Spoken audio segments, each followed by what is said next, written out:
Welcome to the January 25th, 2025 Arts Commission regular meeting. Effective October 17th, 2023, public comments may be made in person or in writing. If you'd like to view the meeting remotely, you may do so in one of the following ways: YouTube Live, Comcast Cable Channel 28, Rossmore Channel 26, Astound Channel 31, and AT&T UVerse Channel 99, or live stream online on the city's website. Secretary Safin, will you please call the roll? Thank you, Chair. And just for the record, January 27th, 2025 meeting. Commissioner Perlman. Here. Commissioner Tesfaye. Here. Commissioner Magnani. Here. Commissioner Klauber. Here. Vice Chair Baltazar. Presente. Very good. And Chair Dresser. Here. Thank you. This portion of the meeting is reserved for comment on items not on the agenda. Under the Brown Act, the Commission cannot act on items raised during public communications, but may respond briefly to statements made or questions posed, request clarification, or refer the item to staff. Are there any public communications right now? I don't see any, so we're going to move on to the consent calendar. Next on the agenda is the consent calendar. Does any commissioner have questions on any item on the consent calendar? If there are no commissioner questions or comments on any consent calendar item, I'd like to have a motion called to approve each of the items on the consent calendar and ask the secretary for a roll call vote. Who would like to make a motion? I'll move that we approve. Do we do both of them or one at a time? You could do all. I move that we approve You could approve them in mass. You can approve the entire. Okay, I move we approve the consent calendar. Is there a second? I second. Thank you. Secretary Safin? Thank you. Commissioner Magnani. Aye. Commissioner Klauber. Aye. Commissioner Perlman. Aye. Commissioner Tesfaye. Aye. Vice Chair Baltazar. Yes. And Chair Dresser. Aye. Motion carries. Thank you. Next on the agenda is an item for commission consideration. Item 4A, consideration of artists, locations, and concepts for the Heather Farm Aquatic and Community Center. We will hear from all three artists, and we'll have questions after each artist. And we'll invite public comment after all the artists have spoken and after commissioners have had a chance to ask questions. At this time, I ask staff to provide the presentation.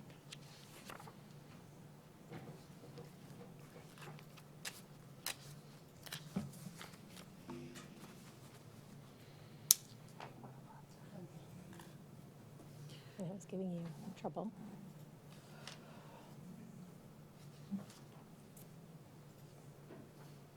All right, great, thank you. Hi, good evening, commissioners. Nice to see you all. I'm Mariah Nelson-Blyer, Public Art Manager.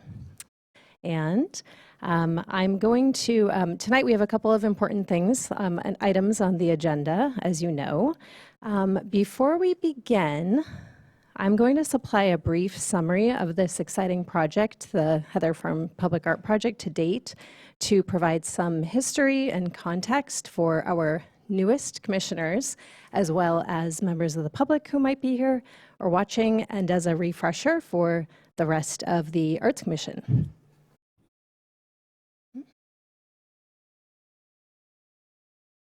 Actually, do you want to? Yeah, thank you. So a brief history of this project. The construction of a new aquatic and community center at Heather Farm Park provides an exciting opportunity to incorporate public artwork into the project. This is one of the most utilized facilities in the city. This project has triggered the city's 1% for public art requirement, and incorporating artwork into this substantial building project will fulfill the mission of the City of Walnut Creek's public art program as stated in the Public Art Master Plan, and I quote, to integrate art into the city's everyday environment and build a dynamic, exciting, and engaging place to live, visit, and do business. Through public art, the program aims to make our public spaces more welcoming and to create a dialogue between artists and the community that honors our ideals, histories, and shared values. These proposed projects will reinforce the city's commitment to enhancing the community with engaging art that is accessible to everyone. So, and then a brief overview of the timeline of this project. Hard to believe that just over a year's worth of work has been put right on one slide in little bullet points, but here we go.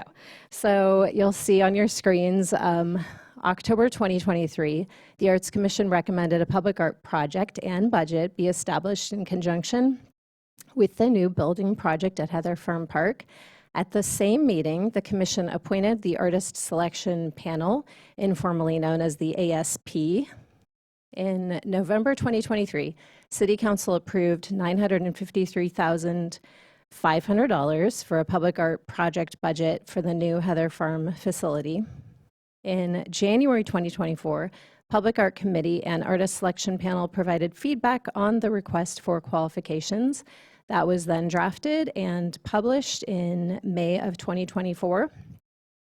July 2024, the RFQ closed, and with 161 artist applications, staff identified the most qualified responses, and the ASP selected 10 applicants to participate in interviews. At its meeting, the Arts Commission approved site locations for potential art projects as well at that same meeting. In September 2024, the ASP interviewed 10 applicants, and after that, they invited 5 finalists to present formal project proposals. And finally, in December 2024, the ASP reconvened again to review formal artist proposals, and afterwards, they recommended 3 artist groups to present concepts to the Arts Commission tonight.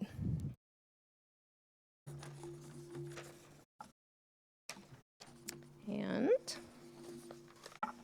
before we have our artists present, we're going to review the locations that were approved by the Arts Commission at the July 2024 meeting. So this is the floor plan that illustrates the 5 building site locations which were approved for artist project proposals. And from here, if you let me move to slide 5.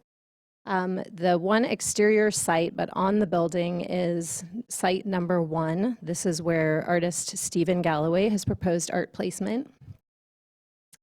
The next site is inside the atrium lobby, building site number 4. This is where artist team Hoda Souza has proposed their project. And the next slide. The 4 park locations that were approved at the same meeting in July 2024 are illustrated here in this aerial view. And the one site that was selected is site number 4 in the park for artist Alexandra Proba. Here is a photo of the site, and this is where she has proposed her project. So tonight, we are fortunate to have all 3 of these artist groups join us virtually to present their concepts to you. The artist team Hoda Souza, which is comprised of Nancy Ho and Josh D'Souza, and then artists Stephen Galloway and Alexandra Proba. As a reminder, before the presentations begin, the City of Walnut Creek's Public Art Master Plan states that the Arts Commission will approve the selection of artists and artwork and art locations for public art within municipal development projects that trigger the public art requirement. Something to keep in mind. So the Arts Commission tonight is asked to review and consider 3 distinct and unique public art project proposals created by these 3 different artist groups for consideration at the new Heather Farm Park and Community Center. The recommended action for this evening is to consider and approve 3 ASP recommended project proposals. So we have all the artists on, and before we present, I'm just going to give you brief bios on all of these artists. So first up, we have Hoda Souza. Again, that's Nancy and Josh. Hoda Souza is an award-winning, multidisciplinary studio focused on creating innovative architectural installations and large-scale sculptures. They are based in New York City and have created a variety of public art projects that have been installed throughout the U.S. and abroad. Their clientele include hospitality, residential, and corporations.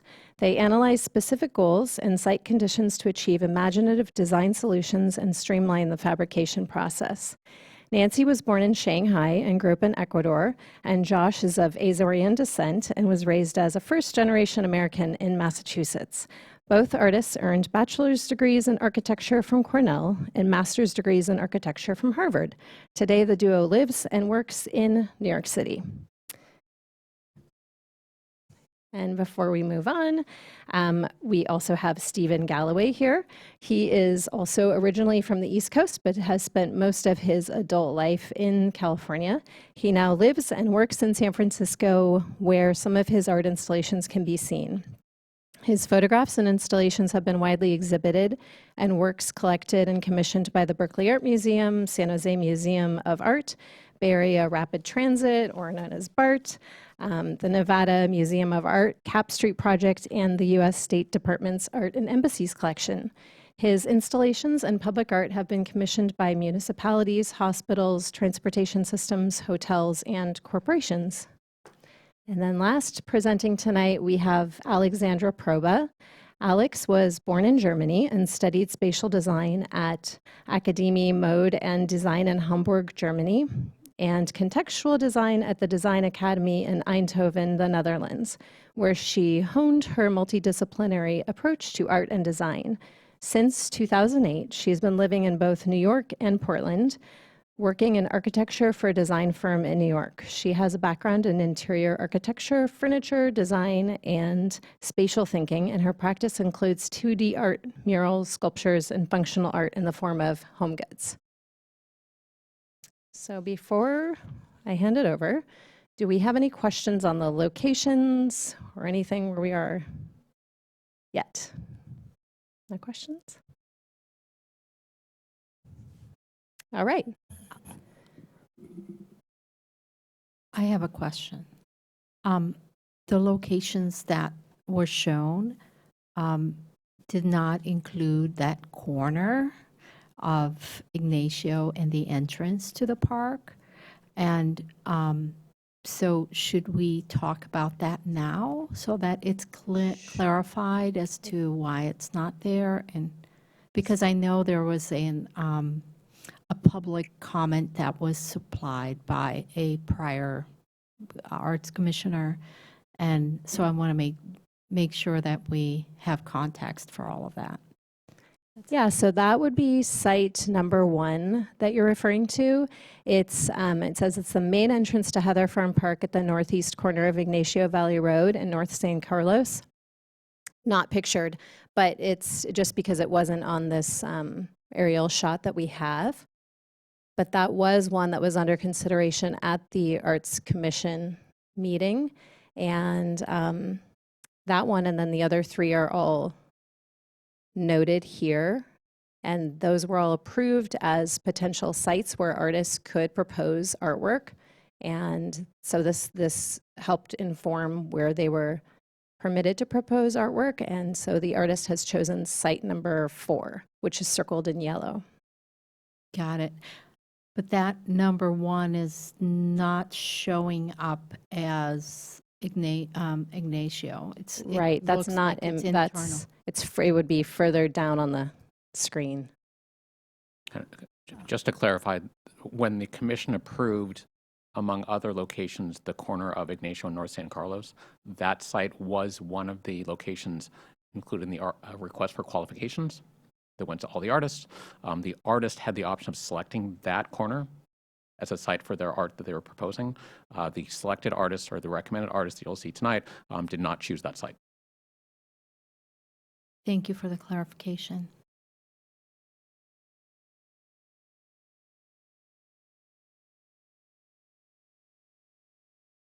Any other questions before Mariah proceeds?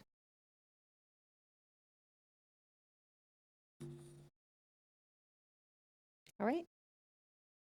Okay, so now we are at the part of the evening where we're going to have the artist presentations. And as a reminder, the artists have up to 10 minutes. It doesn't mean they need to take the full 10 minutes, but up to 10 minutes to do their project proposal presentations for the park. And after which that will be followed by questions from the Arts Commission and then questions, or excuse me, Then public comment and, no, commissioner comment. Public comment will be after all three artists have spoken Got and the commissioners have asked their questions. Got it. Right, afterwards. So we appreciate all of the artists staying on the Zoom for the full duration of all other artists' presentations. All right, so with that, I'm happy to welcome Nancy and Josh, who are joining us from the East Coast. And hi, everybody.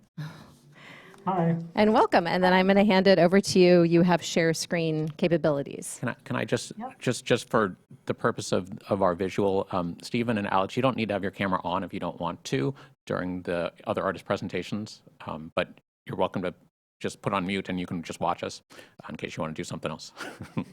Thank you. Thank you.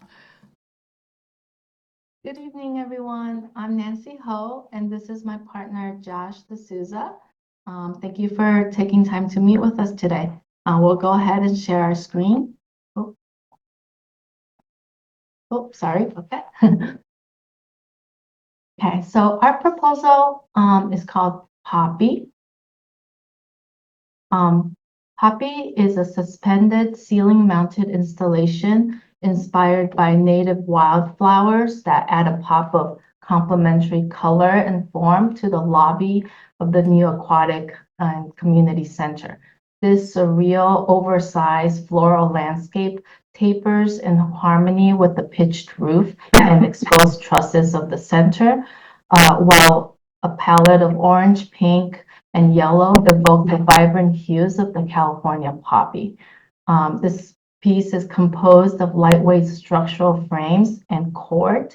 Poppy's design allows it to take on a dramatic footprint within a very open and airy site, while its transparency avoids obstructing one's views and appreciation of the grandness of the architectural space. We really aim to create an immersive environment that connects visitors with the immediate architectural context, the community center, as well as the local ecosystem that surrounds it.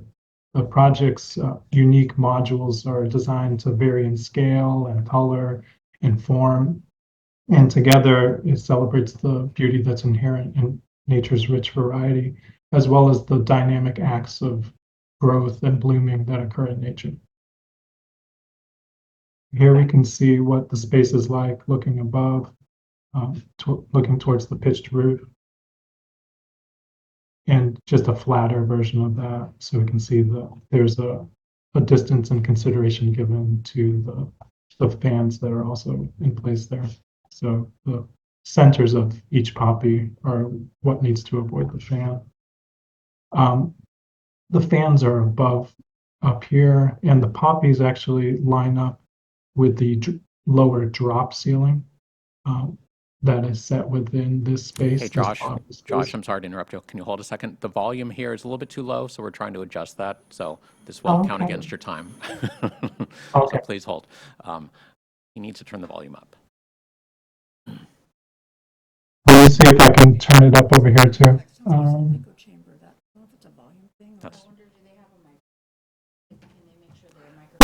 I'm going to let our technical expert figure this out. So, Naveed, can you see if you can get the volume up? Yep, we're turning it up. And also, can you hear us better? Is that better? A little bit. Let's get closer to If you get closer and speak up a little more. We're trying not to wake our daughter simultaneously. Yeah, so the project is designed so that it lines up with the lower drop ceiling of the lobby, Just have them close. so that it has a more immediate engagement with folks who are inside the lobby, and it's closer to them. So this has a significant separation from the fans that are above. You can see a typical poppy module here, the majority of which is cord, but there is a substructure, a light steel substructure that holds it all together. And below there are 5 typical modules that get distributed and rotated different amounts throughout the site to add variety and to have a distinction of very open bloom versus closed flower petals. The material usage is something that we've actually deployed on a number of projects in the US and also abroad. This allows us to do very large scale spaces. This combination of a very light steel frame that's robust, but also infilled with rope that has an almost similar diameter and sizing. So it kind of blends together that painted steel with the color of the rope. It's something we pay particular attention to in terms of color matching. The attachments and the detailing are something that will work with the architect hand in hand. We actually both have architecture backgrounds, so this is a familiar territory for us, and it's pretty straightforward in terms of those attachment points and coordinating that. In terms of the timeline, we are estimating approximately 9 months plus the amount of time it takes for the permit from design development to the installation. And this is a project that we will work closely with the architects to coordinate any substructure required for suspending the pieces and the precise location of each poppy. In terms of install, pretty straightforward. The durability and maintenance, this is an indoor project and we'll be using exterior grade paint. So we don't have concern regarding the finish quality over time. Don't really see any issues there. And the polyester ropes are also highly resistant to UV exposure.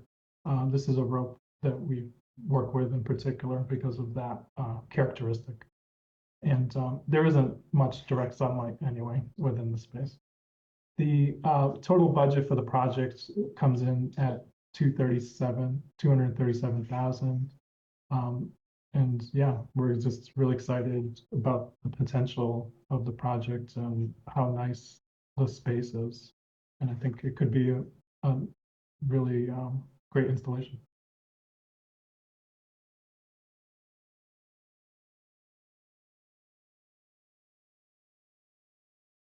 All right, thank you so much for your presentation. It was great seeing it. Beautiful work.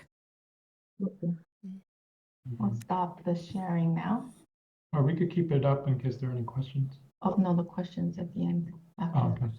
So we'll Yep. stop sharing. We'll do questions now. Might help to keep keep the screen up. Okay. Yep.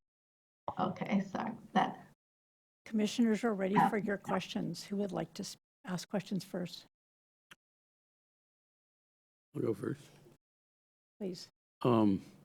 Thank you for this presentation. Yours is the only one of the 3 projects that we're looking at tonight that engages with the building itself.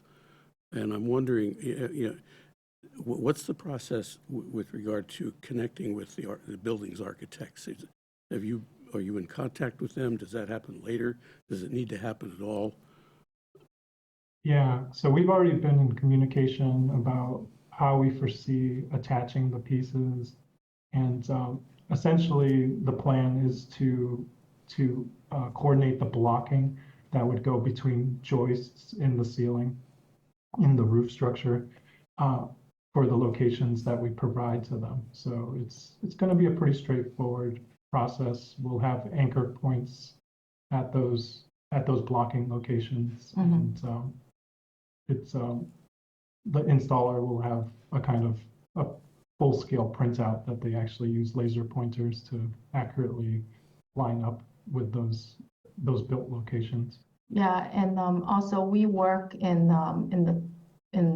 design the details in the 3D model, which the architects also they have shared with us their 3D model, which is how we were able to produce these renderings. So we're able to sort of coordinate very precisely with the architect and send them, our files so that they can tell exactly where to put the blocking. And also for their end, in case we're proposing placing one of these at a sprinkler location or like some other piece of equipment that shouldn't have an anchor going through. Yeah, In a lot of our projects, we collaborate very closely with the architects and the contractors. So we're very confident that this would go very smoothly in that sense. You want me to run my full thing? I've got a couple of more sort of more practical questions. The other view that you showed us has them all at the same level, and this one looks like that one, yeah. And the one we've been looking at, it looks like they're at different levels. Or which how It's they actually the gonna look. same, so it looks like it's at different levels, but actually this is all at the same level. Okay, It's just because of how they're spaced. okay, So here we can see a kind of flat projection, a reflected ceiling plan. So they're spaced apart from each other in a way that there's just enough variety in their forms. Some are pretty squat versus others are lanky, and it's just kind of a variety, and that's what gives it a feel that it's kind of bouncing, that they're kind of at different heights, sort of like the way it would be in the field. right. Okay, We were so trying to get it so that it wasn't didn't feel too flat. okay, so help me understand the rope. I know you've worked in that material before. It doesn't look like rope in these drawings. Yeah. How does that work? So it's So maybe to show, we've actually done a project also, maybe let's show the so photo. this is just like a kind of detailed photo, but we can also do, if we go to just our website, Yeah. it'll be easier. I mean, I'm just having trouble kind of conceptualizing how that Sure. rope looks so fragile and delicate. So the rope is pretty thick. It's a 1/4 inch diameter. So for example, we try to get the structural members to be as close in diameter to the rope. It usually has to be a larger in diameter than the rope, but get it close enough and get the color to match as closely as possible. So the structure to this is really just, there are like these lower frames that have rope that get kind of stitched into them. And there's an inner frame, and then there's just a few verticals. Yeah, it's a bit hard to see because we purposely try to make the structure look almost the same thickness as the rope. So, but if you look very closely, some of the vertical members here are a little thicker, and that is actually steel. Those are painted steel bars. Yeah, and we use steel just because if we were to use aluminum, all the members would have to get thicker, and that kind of that game of trying to really get it to feel like it's floating in the air. And will the rope be different? Structure. All right. Will the rope be different colors, or is it all that orange rope?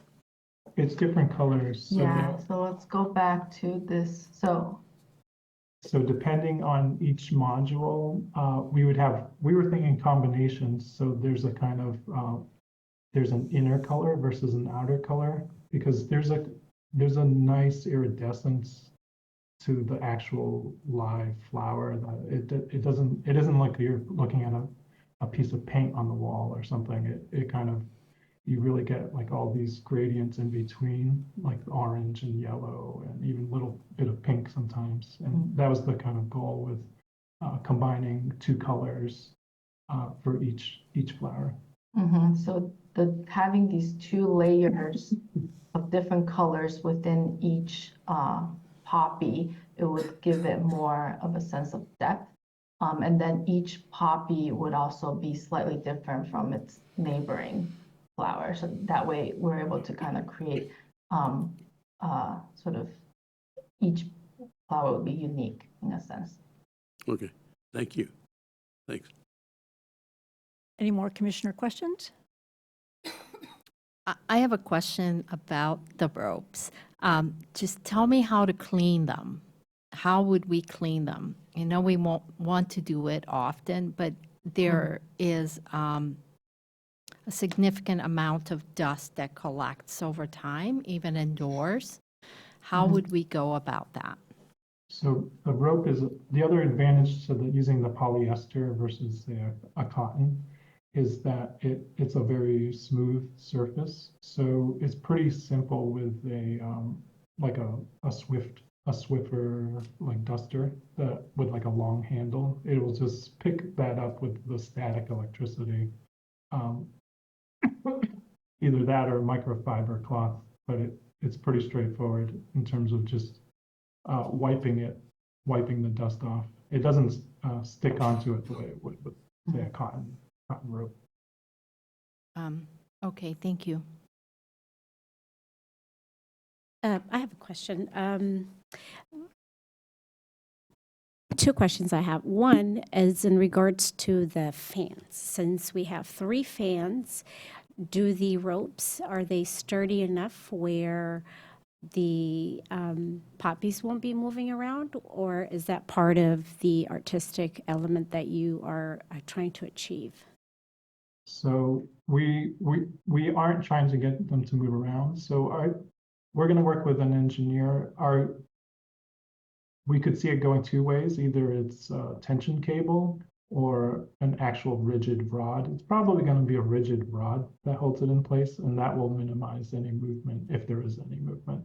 I don't think we want them kind of like dancing around too much or at all, really. We'll aim to have them to be stable. Yeah, I think the combination of the rigid rod and the weight of the poppy structure, and the distance from the fan will sort of eliminate most of the movement for them. Yeah. Yeah, we've done a number of these indoors, but also outdoors.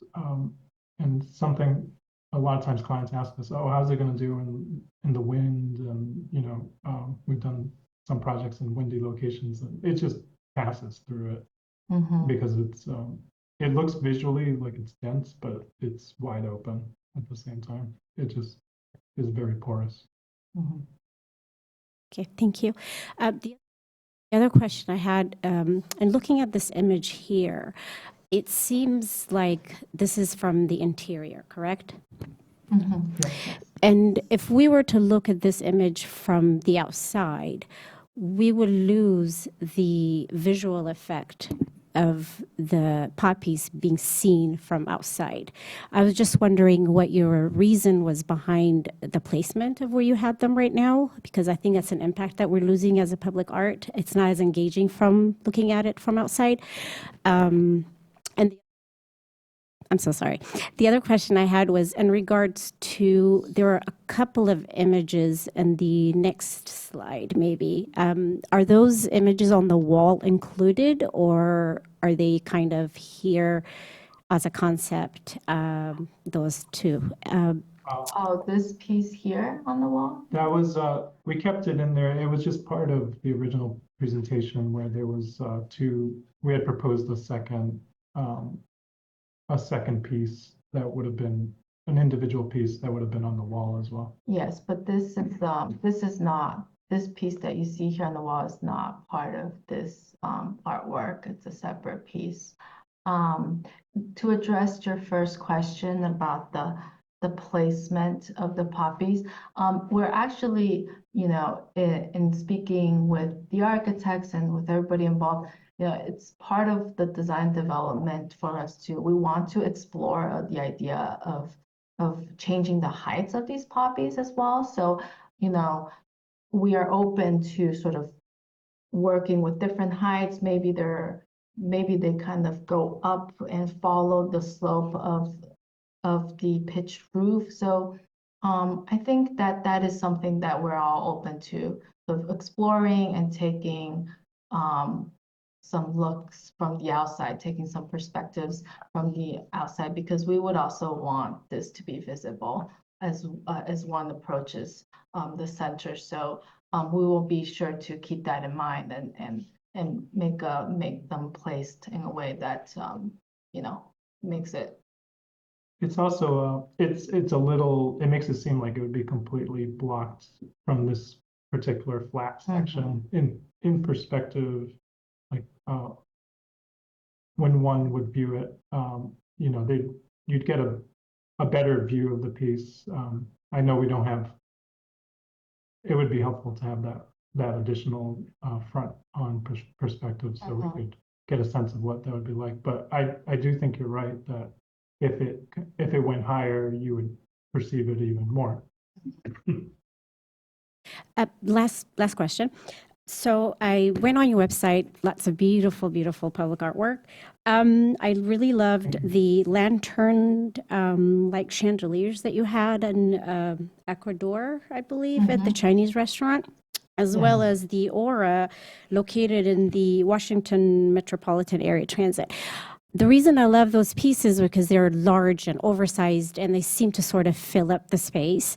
And one of the artists here on the panel, and I'm sort of not sensing that from this visual. So I would like to know, are we getting the same impact from the colors, or does it hit different when we see it in person because there are multiple, like, how are we getting the similar impact visually here? So I think, well, a couple of things. I think we were trying to, not overpower the beauty of the space as well in this case. Because I think with the restaurant, it was like a almost industrial existing space with a concrete ceiling, and for that there really wasn't anything to try to like show off, so we could really like fill it in. But I think in this case we wanted to be a little more subdued with not wanting to take over the entire space with the pieces, and because there is this kind of cathedral like truss structure that's up there that seems pretty nice. It also is a pretty large space. It's much larger than those other two projects in terms of the footprint of the space. So to fill it in would be a considerable undertaking in terms of just like filling in the entire thing.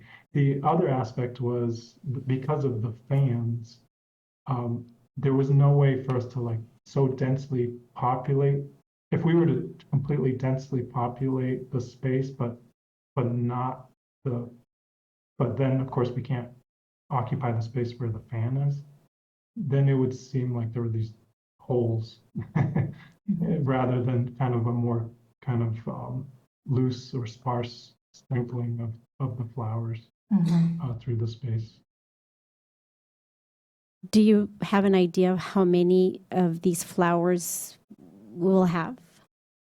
I believe it was 50. Was it 53? That's the. Sorry, a month ago I would have known exactly. It's this point, I would have to. It's exactly what we see here. So 5, 10, 15, 20, 30. I guess my question 40, actually is, 47. okay, will we be getting the same amount of flowers that we see in the conceptual, what you're showing us here, or in the Yes. contracts? Okay. Yeah, there might be like, we have to shift one over an inch or two because the architect needs us to, but yeah, we would try to just make it look the way it is in the renderings.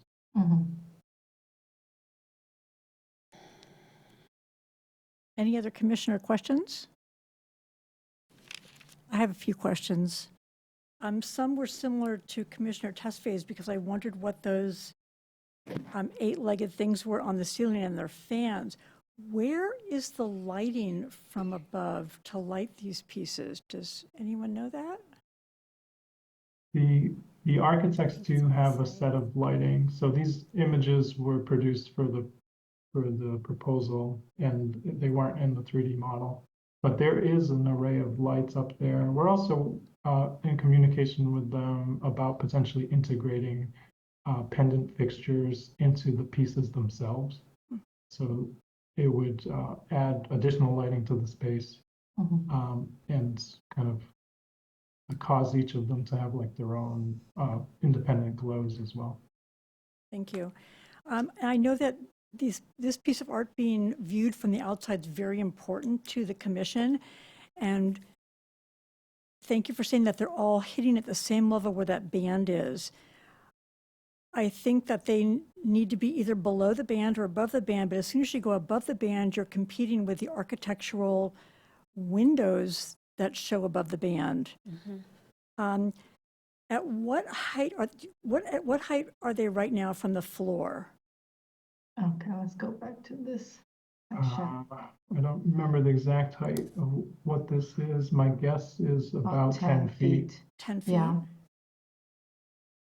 I think what we want to test with the next sort of layout iteration is to raise them a bit, but not up too high. So sort of in that area between the truss and the Yeah, beam. we were thinking almost maintaining this relationship to the datum of the drop ceiling for the low point, and it becomes vault-like or dome-like Mhm, if the tops and the bottoms are something like that. mhm. I think if this piece moves forward, the commission would like to see what that looks like. On one of the schematics, it's an image that says poppy reflected ceiling plan. Can you go to that page, please? Yep.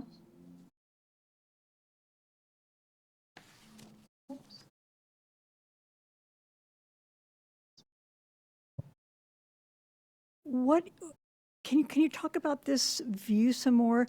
The poppies they don't look strong when you look at this view. Is this from somebody lying on the floor looking up at them? This is essentially like a floor plan, but it's a ceiling plan. Yeah, it's like somebody laying on the floor looking up, but it's been flattened out completely. So it's almost, so this would be what a human perception would be like. But this is more like architectural drawing, just for identifying. It was just more about the center points to make Okay, sure we were maintaining a distance from the fan blades okay, thank for you. the center points. Okay, I think you've answered all my questions between, the commissioners have picked up lots of them. Thank you very much. Thank you. Any other questions after I've asked mine? Thank you. All right. Thank you very much, Nancy and Josh, for giving such a thorough presentation and for answering all the questions so that we can all have a really good understanding of your project. And then we'll look forward to potentially seeing another iteration with this concept of the dome-ish moving, playing as you advance. And Mariah, do you want them to stay in case there are additional questions at the end? If you wouldn't mind staying, I know it's really late where you are. If you Sure wouldn't thing, mind no problem. staying on, that would be great. Thank you so much. And if you want, you can turn off your camera. Thank you. Thank you. All right. Next up, we have Stephen Galloway. I don't know. Are you still there, Stephen? Yes, I am here, All and I'm right, just going great. to turn my video back on. All right. I Welcome back. wasn't going anywhere. Hi, everybody. I'm Stephen Galloway. Nice to see you, Mariah, and thank you all for hearing all our proposals tonight. I'm going to go ahead and share my screen and walk you through my revised proposal. One quick second.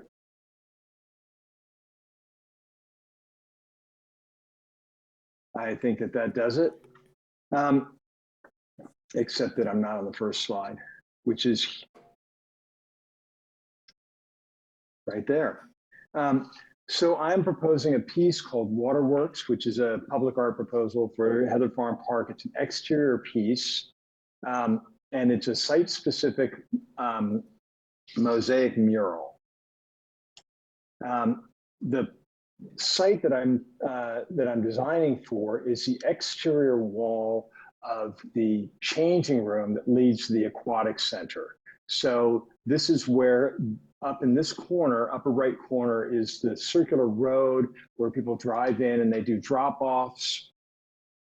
And then this is the whole entry plaza for both the community center and the aquatic center. And to enter the aquatic center, people can either cut across here or cut right in front of this building, which is the changing room for the aquatic center. Now, to begin with, this aquatic center is almost kind of a utility building in certain ways. And then right there on the plaza, there's this great big, very solid monolithic wall here.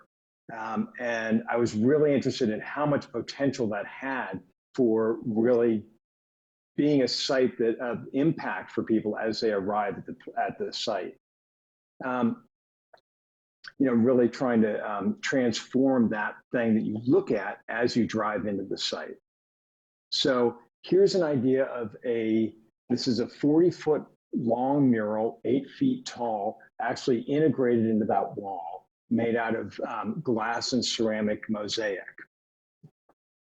The goal of this piece is to,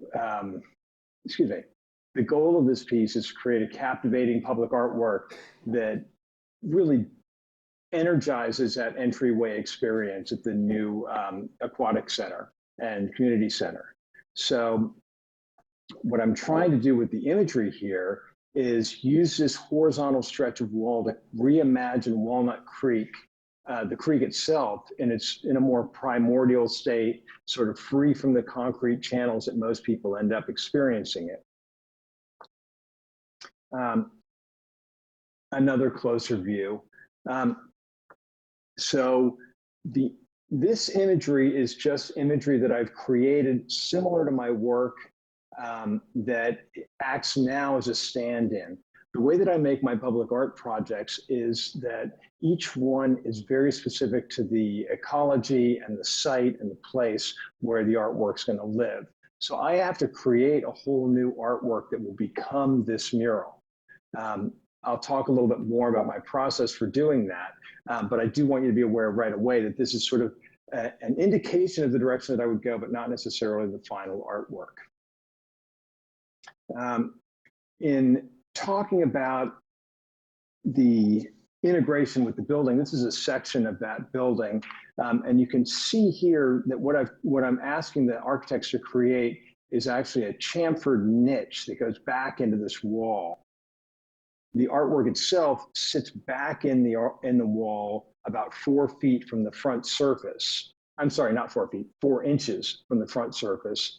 And I'm also asking if we can design the niche so that it's not a squared off niche, but rather chamfered and comes in at this angle, so that it just really creates a really beautiful frame for the artwork, and the artwork sort of becomes one with that wall.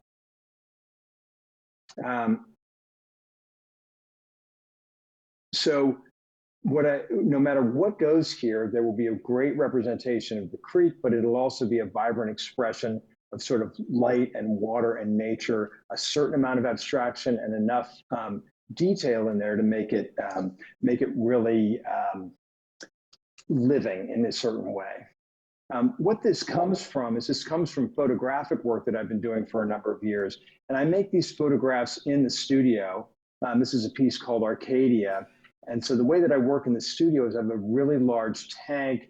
I create these sort of installations or dioramas, if you will, that are made specifically for the camera. And I control what's going on with the water, what's being reflected in the water, exactly how all the light and shadow falls. And I've developed a lot of different techniques for creating, sort of these magical, believable, unbelievable views of nature. Now, for this piece, I would be creating something, a whole long photograph, 40 feet long, that would then be somewhat abstracted a little bit and broken down to sort of these sort of colored areas. And then I would work hand in hand with the great mosaic artisans of Meyer of Munich, who I've already been in contact with. Now, Meyer of Munich is a custom stained glass application and mosaic firm in Germany who've been working with mosaic and glass for about 170 years, creating projects all over Europe and North America. The artisans there take my ideas and they really transform them and make them something, magical and unbelievable. Now, to give you a little bit better idea of the kind of content that I really want to get in there, I want to talk for a second about this little riparian area that actually exists right near the new Civic Center and throughout Heather Farm Park.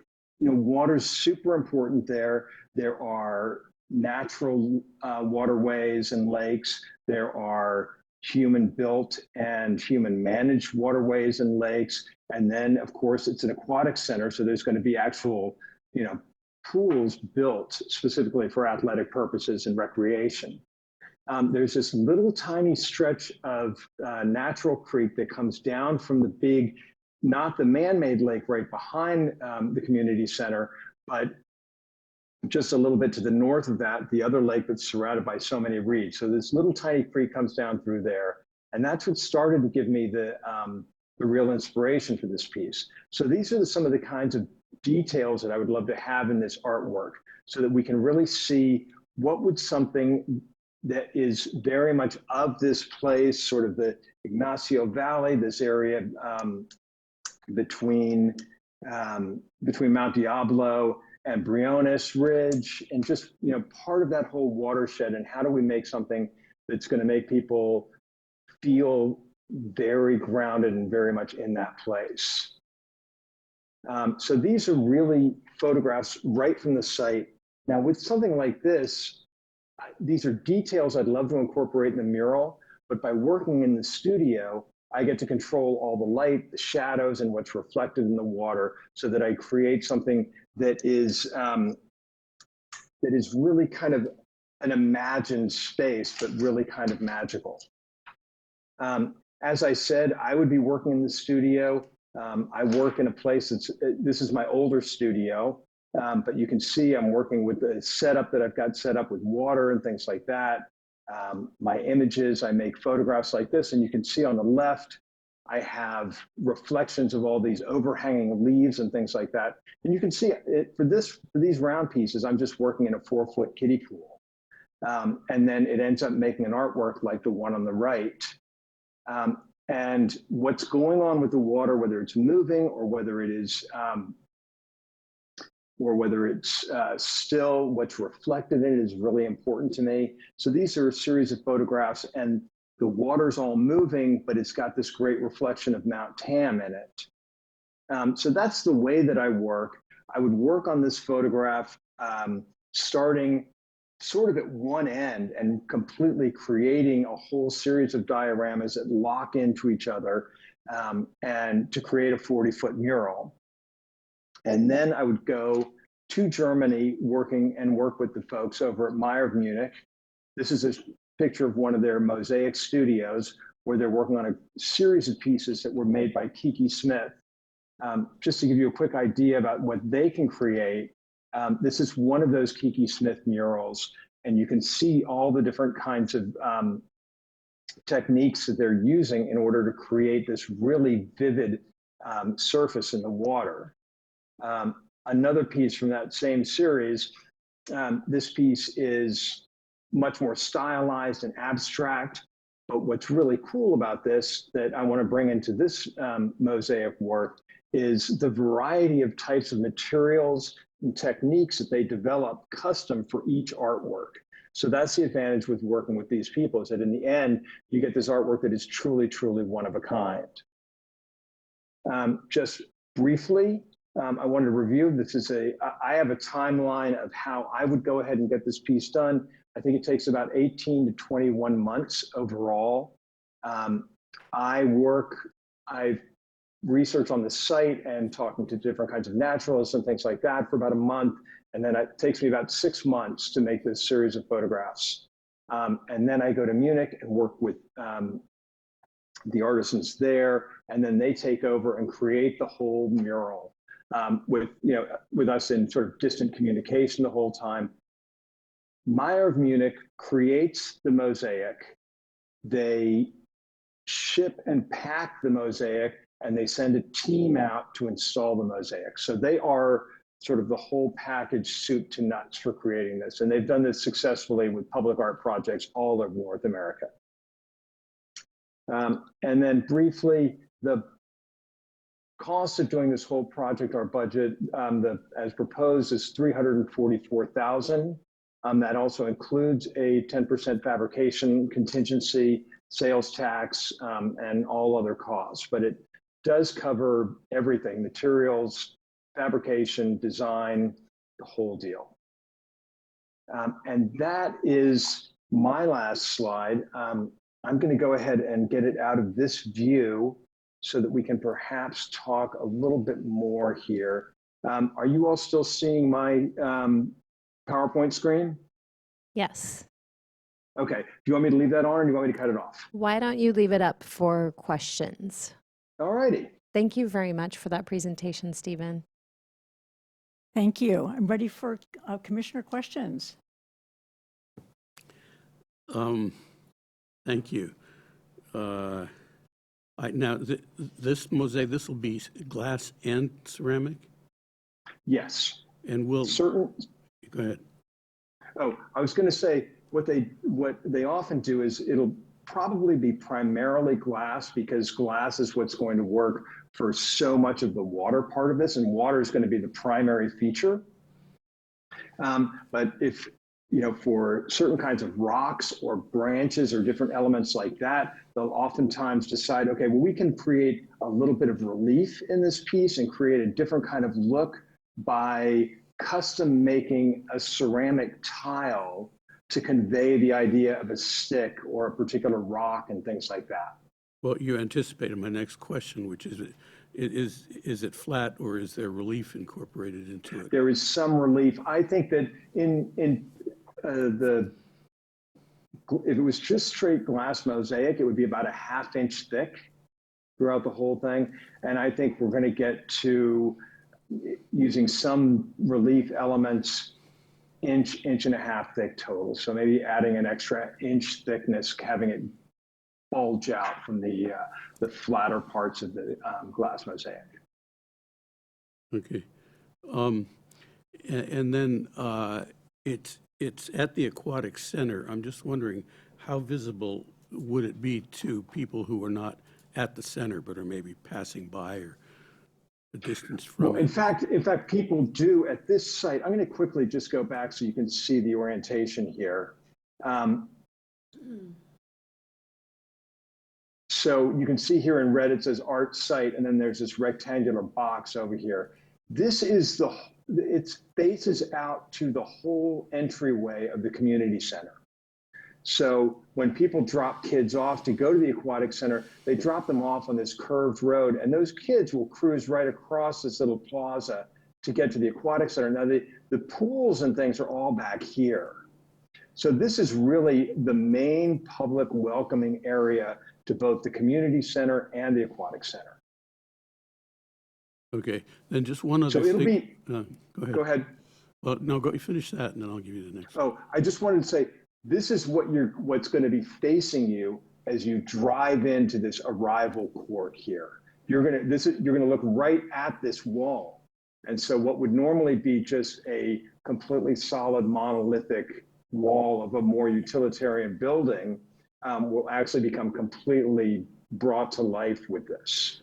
Yeah, I was actually wondering about people who are at Heather Farm but not going to the aquatic center, the community center, but they're out on the lawn or they're in the playground or they're just driving. Okay, through. that's right. And so that would be behind all this. So if you're at the playground, you won't see this. You're right, because the playground is further south from this area. Okay. And then just finally, there's a planter in front of it. And then, of course, there are cars going around the turnaround. Is there any concern that planter is going to interfere with the piece?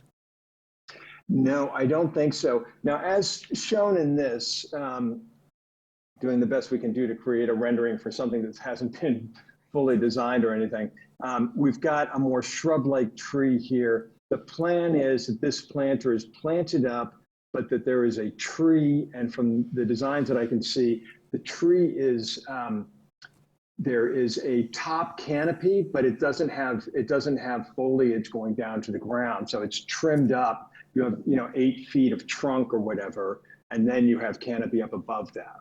Got it. Okay, thank you. I have some questions. I think you may have answered one of it, which is, would it have texture, and is this something that folks can touch because they will be touching it? And Is there any way to protect it? And the other question I have was, in your proposal, you mentioned that the mural will invite visitors into the realms of abstraction and wonder. And I just wanted to know, as an artist, what you mean by that. Looking at your piece, I think your process is beautiful. Just the way you're talked about and articulated your concept is gorgeous. I am concerned, though, that because of the area and with water and rocks and all that being present, what sets your mural apart? How can folks drive by and stop and talk public art? Or what is, I feel like it competes with the surrounding area. So I was wondering how we can make a difference in visually to make an impact. Okay, so your first question is about the physicality of the artwork. The artwork can very much be touched, and the artwork will have texture, and it can be felt and read throughout. Now, as far as protecting the mosaic, mosaic is incredibly durable material. There are mosaics that are thousands of years old that have been covered with dirt or covered with ash and uncovered and recovered and uncovered, that have been floors and walked all over. So they are super, super durable, and they are easily maintained. They can be cleaned just with water, or with just a very, very soft, gentle soap if necessary, if there's any grime. But as far as really protecting the piece, that's one of the main reasons that I like the artwork also to be built into that niche, so that it's back from the front of the wall. So if somebody is dragging a rolling suitcase alongside of it and they run into the wall, it doesn't hit the artwork. So that there's not an ability for people to just jam themselves right into the artwork. But you can easily reach forward and touch it, and I think it's great. I really look forward to that. This is, what I am proposing is a real transformation, a couple steps away from what we actually see in nature. And perhaps I can clear this up. With my photography, I work a lot to carry a lot of really super fine detail. And that is evident in my work, and it's been important to me in my work. By having that completely transformed into glass mosaic, there are a couple of steps of abstraction that sort of break it down, make it a little bit more graphic, and then you develop these patterns of all these different reflective surfaces that are not one uniform surface. So it's got a kind of glitter to it in the way that it actually interacts with light. Just very briefly, speaking of interacting with light, I did want to mention an element we've been talking to the architects about since making these renderings, and that is that the architects are planning on actually creating a little canopy that comes straight out here on their building. And so the reason why they want to do that is because if there are people who are waiting around to get into the aquatic center, say before it opens, you drop your kids off and they're waiting. If it's raining or there's inclement weather or anything like that, they want to be able to stand under here. So there will be a little canopy that's designed to match the building, and it will come out, I think, to about here. And we've talked about lighting systems in that. It would run the length of that and shine down on the mosaic so that it's got a real strong presence at night. So at nighttime, that is the only resource of light, correct? As far as I know, right on that building, on that side of that building, yes. And so we would design that specifically to light up the mosaic. Right. And also the plaza is lit too. Yeah, but I don't think there are any right there at the that will go underneath that canopy. That's still part of the design process that we're working through. Mm-hmm.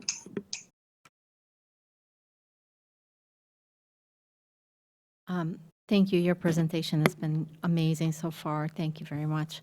Thank you. How, looking at your concept, is that what we're going to get? Like, you talk about making it into a mosaic, but now I'm looking at a mural that I'm loving this, but how realistic is what we're seeing versus what we will get? And you mentioned that there is going to be 1 inch off of the wall, but when I look at this image, I see boulders, huge rocks. So how, if it's only 1 inch off, it looks like these boulders are coming at us, but they're not going to be, right? Like, so Okay, where so do I see what are we going to get? I think we've got a couple of questions here. One is I just want to try and explain this a little bit further, and that is that this is, I'm going to be creating something wholly new for Walnut Creek that's going to be specifically about this place. That won't make sense anywhere else in the same way that it makes sense here. So first off, I do imagine green in my palette, which I don't have here. Because if you look, there's all these different greens in the reeds that grow all around the waterways, actually at the park. And there's different kinds of algae and different kinds of little aquatic plants that, if it's really healthy, they're all living there and they're all vibrant. So there's a little bit of a different color palette going on. What I think this image explains best is probably the visual action that goes on in water, how there will be different kinds of reflections coming off the water. And I think probably the percentage of water that's represented in the piece will be similar to this. Now, what you see in terms of the rocks and things like that, the depth in this particular picture, the depth that comes from those different things comes from light and shadow. So if there's light and shadow incorporated into the mosaic, you can give an effect that when you're 40 feet away from the piece, you look at it and you can it has a sense of depth and dimension to it. But it won't be anywhere near as great as it is visually once you get up to it physically. Thank you. And you touched on my next question, which is the volume of water. What are you planning? Yes, so I'm planning about the same kind of percentage of water here. What makes these pieces really exciting to me is what I can do in water. The whole piece is going to be about water in that way, but also where water meets this riparian strip, where it meets the earth and has a very, very particular kind of ecology going on in there. So I think it's probably, if this piece as is, as demonstrated here, is 75% water, that's a rough guess, is 75% of this is blue water, is that I would probably be shooting for something similar to that. And just back to my question, those big boulders, are we going to get big boulders like that? No. You mean, will you get them? So there won't be anything protruding really far off. Now, this, if we go here, I can show you there's so many little tiny things like this stick and these eucalyptus leaves in this piece that give visual clues as to what the scale is of everything. Right. So it will be an understandable, a comprehensible scale within the piece. Does that help you understand the rocks a bit better? Yeah, it does. And final question, when you set the mural, the mosaic mural, will it be angled so the water is is rolling down at an angle, or is it going to be straight up? Great question. Great question. So with this particular image that I've put in here that I've created, just quickly for the proposal, this has got a pretty high angle of view. So you're coming up pretty high up on it, looking down.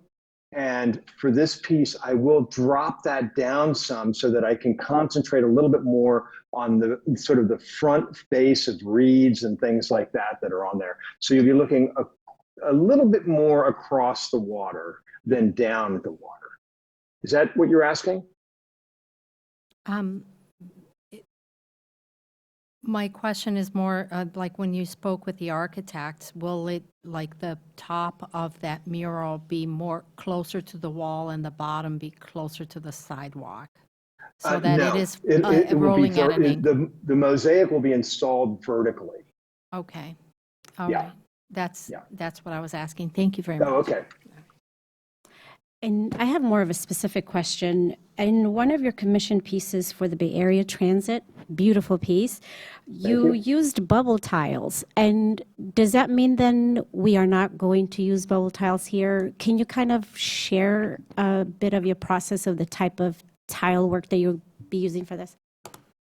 Okay, so this will be a mosaic piece, which means that it will be made of gazillions of custom cut pieces of glass mosaic called smalty, these little pieces that will all fit together in order to create this. It will not be a geometrically regular thing. Like, it's not all going to be made out of square tiles. It'll be made out of lots of different pieces that all fit together. And that's one of the real exciting things about working in mosaic, is that it has this sort of energy across its surface, and the way that it reflects light from different pieces that, oftentimes at slightly different angles, bouncing light off.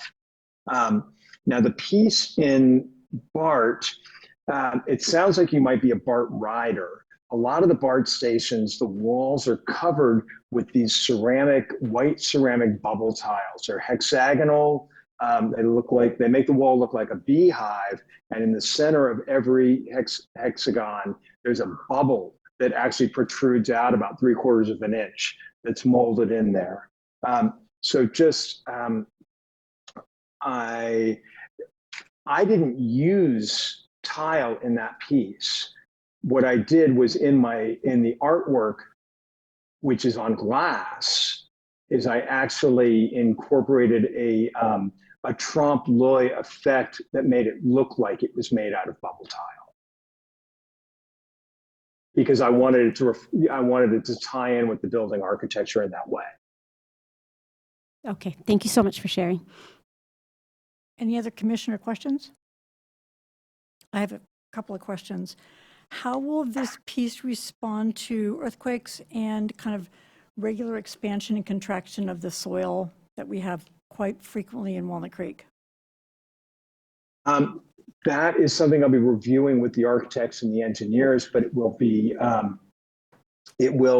go with the building. So it depends also on how the building will be built. So it's certainly something that we'll bring up with the architects and engineers. And how will the tiles be connected to one another if they're very small pieces? Is there grout in this piece? Let me just pull up another visual here really quickly.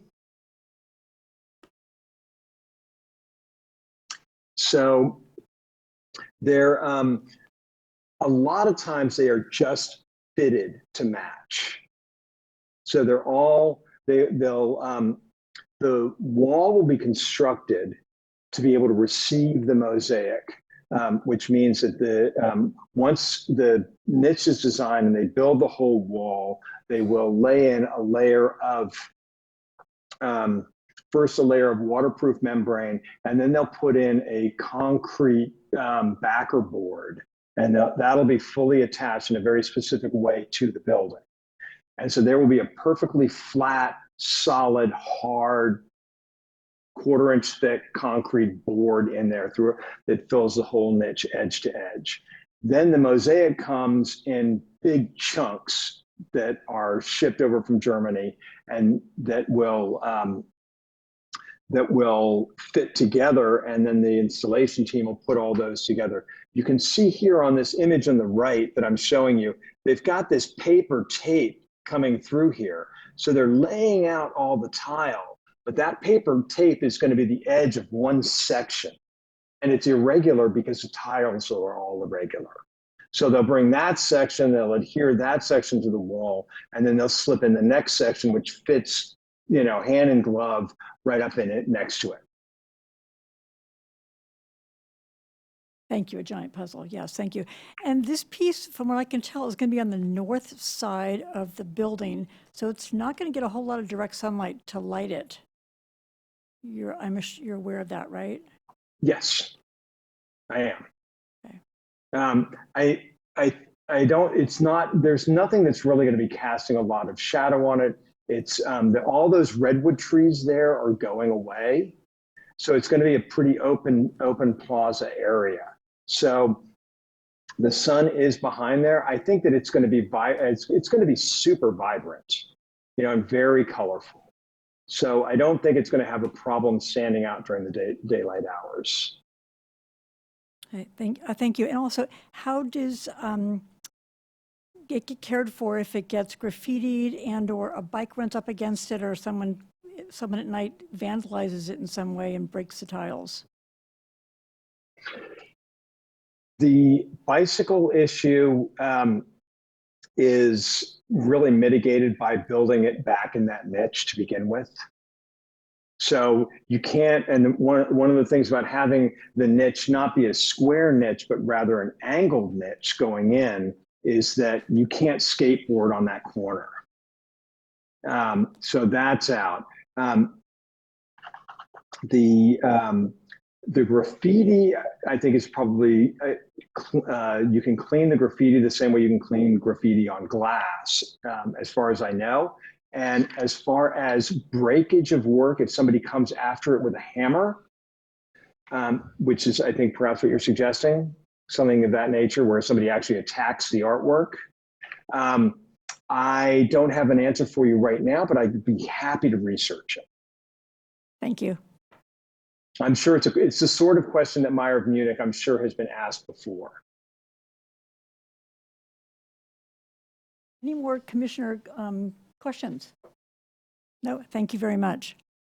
Thank you. Great. Thank you very much, Stephen, for providing such detailed responses to everybody's questions and providing a thorough presentation so we have a better understanding of your process. If you wouldn't mind staying on just a little bit longer, Sure. in case we have questions, but of course you can turn your camera off. Thank you. And hi, Alex. Welcome. Great. Thank you so much. I'll jump right in, and Great. I'm really excited to present this, and thank you for having me. Of course. Thanks for being here. Okay. So my proposal is called Echoes of Earth and Water. And I was very, very interested in like the formation of like the Mount Diablo in the background of the site, where over a million years, two tectonic plates just kept pushing at each other and just kind of revealing that mountain. But then again, also all my work is inspired by nature and always like an homage to it. And if I can do something related to it, that's kind of like my like inclination to do so. And growing up, I grew up in a household just that was super black and white.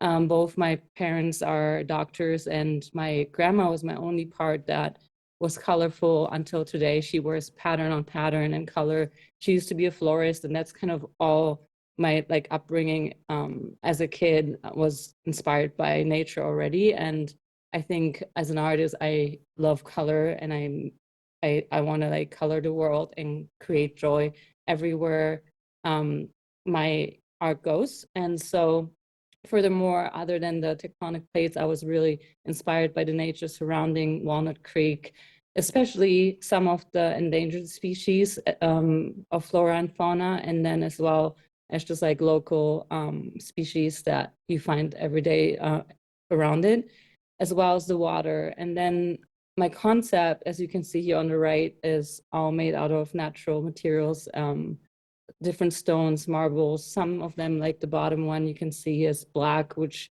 is kind of the idea of it growing out of the ground in a way like a geode. When you crack it open, like it has color.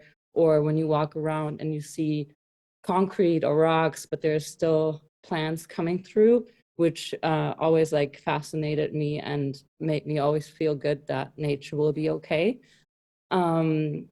So here's just like a inspiration index that I worked with from local endangered species, but also species that are of importance around Walnut Creek. And there's like all these beautiful like flowers, but then also native stones like the basalt rock, as well as sandstone and the serpentine, which is actually California's California stone. And then the palette is kind of like mixed with those inspirations.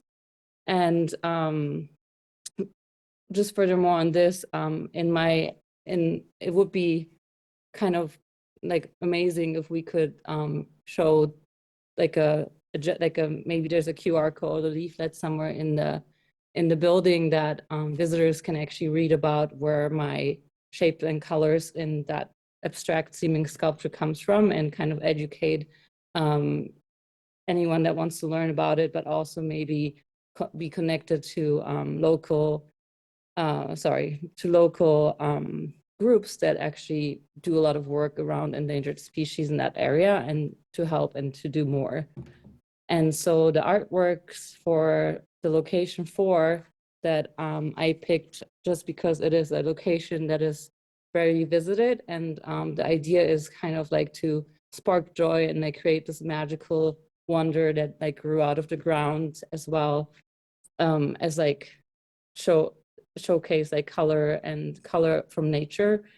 And so here you can see like the main sculpture, which has the black basalt bottom that is also polished as an homage to water and the water sources around the Walnut Creek Park and Heather Farm Creek Park.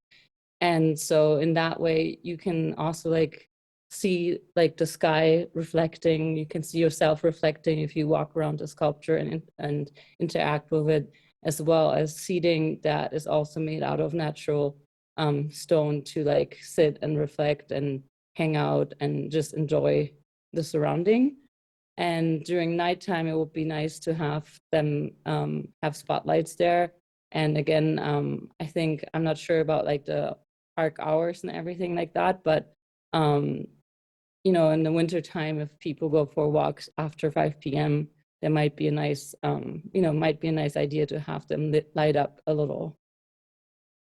Here's the scale a little bit more explained, which the height of it is 8 by 8.5, sorry, feet, and then the width is 8.25 feet, and then it's 5 feet in the width, and then the stone. Sorry, I'm tired. The seats are 2 people, 3 people kind of seats. That's kind of the idea to like have them scattered around. Here's like some isometric views of it where you can see the mirror a little better, which is just the polish of the actual stone. And then you can see also all the different kind of onyxes and marbles used in here. And the middle donut that I call it, that one would be sandstone, which is taken from the local area as well. Some views of the benches, which are not the final design, just little sketches of them in different stones. And then budget-wise, it's the sculptures are actually gonna be made in the Netherlands at Solid Nature, which is they do incredible work, and they can do anything from carving to the steel framework to everything surrounding it, and from engineering and everything full site review and shipping and crating. And then we have talked to a local Walnut Creek installer for like the site prep and foundation, as well as like, you know, the equipment rental and the install. And so everything is kind of tracked out here. And yeah, so my materials and fabrication have a lot of words. And so basically, to be straightforward, everything is going to be made out of natural materials, from onyxes to granites to marbles. And those will be selected by the color, but also by the durability for being an outdoor sculpture, but then also for, you know, some stones that have more veins are, you know, harder to use than stones with less wet veins and so on. And I think that will be all determined during engineering and material selection. And then those natural stones will be carved, and then the interior is like a complete like steel framework interior, like super robust. And then that steel work goes into the ground, and there will be like a big concrete footer that has to be poured, and then there will be grass and everything done on top after. But just to hold the sculpture, because marble is very, very heavy, we kind of need to like reinforce it in the ground. Yeah, and then here's a little bit more detailed on like excavation and what we have to do for the base preparation. And as I mentioned, with the concrete pouring and then anchoring this whole sculpture into the ground, and then backfilling the landscaping. And then same with durability, like marble has been used for public art for centuries, and it's a very durable material with really low maintenance. And you just have to like select the right marbles and stones for it. And you kind of, you know, treat it like once a year, maybe like a car, you can hose it off with like warm water. But other than that, it's very low maintenance and highly durable. And then I had like another, you know, another page about like safety and weather resistance, and that the height and everything will be hard to reach, and the openings will be big enough for safety, so a kid can't get stuck in it, and so on. So all that will be considered during engineering and fabrication. And that's my short little presentation. Great. Thank you so much, Alex. That was great. It's super fun, beautiful. Questions, commissioners? Questions, commissioners? Yeah, I'll start again. Thank you for that reference to the geodes, by the way. When I was a kid, my family, we would actually picnic on Mount Diablo, and we would collect geodes.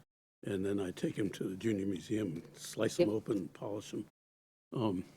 So I see that service. And also, I see a sort of an homage to Noguchi in that basalt piece on the bottom. So thank you for that, too. If it, Oh, I yeah. don't know if it was intentional or not, but I like it. I love that Gucci wasn't intentional, but I love the work, so thank you. My first question is about siting. You know, unlike the other two presentations we saw, this piece really is a standalone, which means you could have put it in more than one place in Heather Farm Park. Can you talk a little bit about how you selected this place and how you designed the piece to be in that place? Yeah, like I personally, as an artist, like I think there's mixed opinions about it, but going to a museum and like having all do not touch signs, like that was like never my favorite thing as you know, as an artist, but also as a kid to explore. And I think with public art in general, but also with my works that are kind of for all ages, you know, like my niece and nephew enjoy it because they see something in it and it's colorful and vibrant and magical. And then another person sees something completely different. But the nice thing is if people experience my art, and you kind of have like, not just like art visitors for museums, but also like the general I call it like general randomness, like general humanity, be able to like explore it and, you know, surround it and have fun with it in a way, and be almost like put in a different like mental space or feel joy. And I think I picked that place mostly because of how many people will actually be able to interact and how many people will actually be able to stop by. And I think putting it in a place like, let's say, location 1, you go kind of more in that museum direction where, you know, it's not like a place to hang out or stop, but it's mostly something more just to quickly view and, you know, drive by or walk by. And I think I really wanted people to experience that piece and be able to walk around, and having that mirrored surface that allows also for kind of yourself being in that piece. And I did have multiple other designs where the composition was a little different as well, but I think I was really inspired here that the Noguchi piece that you call it is like the lowest one, which is kind of the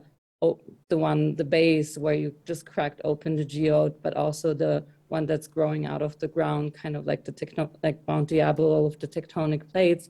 And then you can be part of the art by looking down, but also the sky is part of the art because of the reflection and the horizontal cut. And then that also was the homage to the water that's right next to the site. And that was like a big important part for me too, that being close to that water, the pond. Thank you. The placement of the two side pieces, to me, implies that there's a front to this piece, and I know there's no such thing as a front to a sculpture like this, but is there, I don't know how to put that in the form of a question, but why do you, how did you select those, that placement, or is that just for the purpose of giving us That's a look at it? the placement of the seats is TBD. That was just kind of more, you know, I had that photograph of that space that had the best view, and I could have put it behind it as well. But it was just mostly for presentation purposes to see them better. And if you also in here, you can see like on these views, like there is no front and there is no back, and they're all equally the same. Okay, and then I take it that since this is being fabricated from stone, these colors are going to, what we finally end up with is going to depend on the pieces of stone that you're able to find, right? Yeah, so like Solid Natured, my manufacturer out of the Netherlands, they have all these stones are actually available they have them, so they're not like any of them are not available. I think the one thing that we will look into with engineering and everything and fabrication is like, you know, finding the right blocks that have the right veining, the right size, because there's something with like veins. They explained that if you put like a steel rod through it, it becomes like more fragile. And so I think, you know, there's like a lot of engineering to be done on these as well as selection of materials. But the hope is that the bottom stays, which is the bottom piece is actually the easiest in black. And then some might change in color, but they will be colorful, if that makes sense. Okay, and then you talked about child safety. You know, to me, this piece screams "Climb Me," and I can see a Sunday morning where, you know, 18 kids are climbing all over this thing, and thinking, you know, there might be other reasons we wouldn't want that to happen, other than kids getting stuck in the middle of the donut. What's your thinking about how it's going to work with kids? I mean, this thing is almost adjacent to the playground. Yeah, so like the nice thing about it is how heavy it's naturally is because of the materials used. So that's like a huge advantage, actually, the weight of the piece alone, but then having the internal steel structure go through and through down to like the concrete footing and will be like super stable. And so also all the openings will be by code or however, like, I'm not sure how you say it, but due to code. And I've designed like playgrounds before where, you know, you have to have very strict like material and then opening and openings for it. And so every piece will be made sure that nothing can be stuck. And also if someone climbs it or stands on it, like there won't be any like hard edges or like hard edges for sure, but sharp edges, sorry. And everything is going to be polished and super smooth.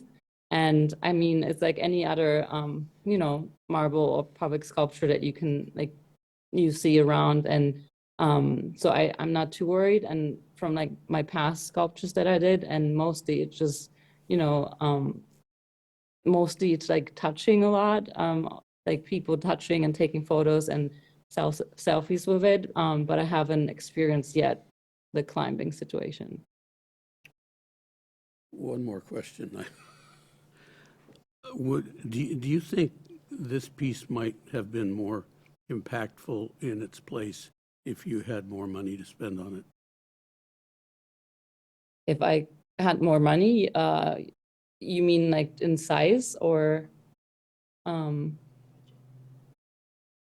I mean, I guess like I tried to do most of the, I put as much money and everything I could into the materials and the fabrication. So I think for one piece, plus the benches, I think we good in that scale. I mean, if we had more money, we could probably do a couple pieces or bigger pieces for sure. But I think it's pretty good. Thank you. Other commissioner questions? I have a question.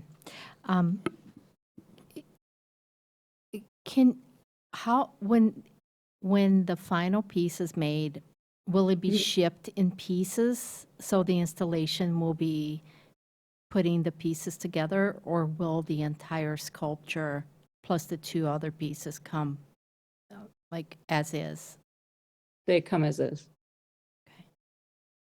And the reason it's being done in the Netherlands is because It has a lot of reasons. Just because the fabricator that I'm familiar with and I've worked with before, they actually have all the stone there in the colors I need, and I think that's like the speciality is color for them. And I have talked to a Wisconsin-based one in the U.S. as well, and they can as well do it, but not in the colors. And so for me, the importance in color or the concept, my work, you know, my, like what I want to like showcase with that piece is very important. And so that's why Solid Nature were the ones that I picked. And about the location, did you consider any of the other locations? I did. I had a lot of pages and a lot of scenarios, but yeah, I considered, I think, all the location, but not number one. Okay, thank you. Yep. Any other commissioner questions? I have a few questions. Can you tell us more about the internal steel reinforcement, especially with the pieces like the donut that are pretty thin? How is your fabricator going to get steel in some of these pieces? So that will be all engineering like plans.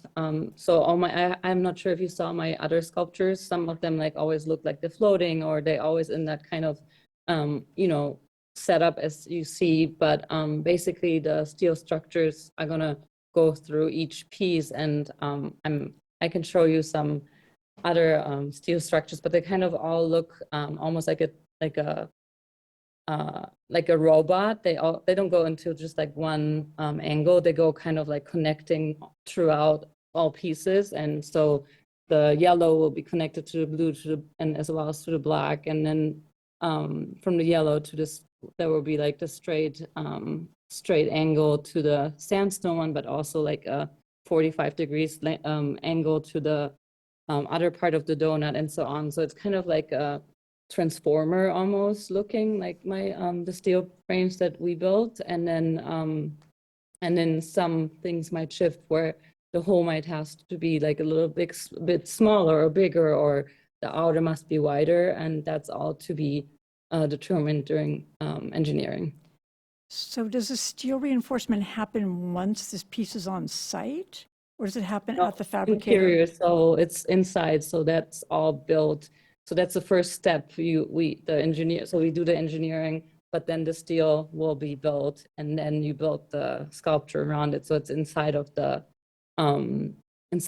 stone, so you won't see it. And then when it gets to site, basically you will look like what you're looking at now, and then that will be all reinforced into the ground, like in the concrete, but the steel will also, the black piece will also have all the steel going down, but nothing will be visible to your eye.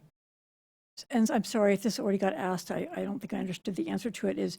So is this piece assembled to look like this at the fabricator, and the only thing that has to still happen when it gets to the site is the steel coming out of the bottom piece has to be inserted into the ground piece?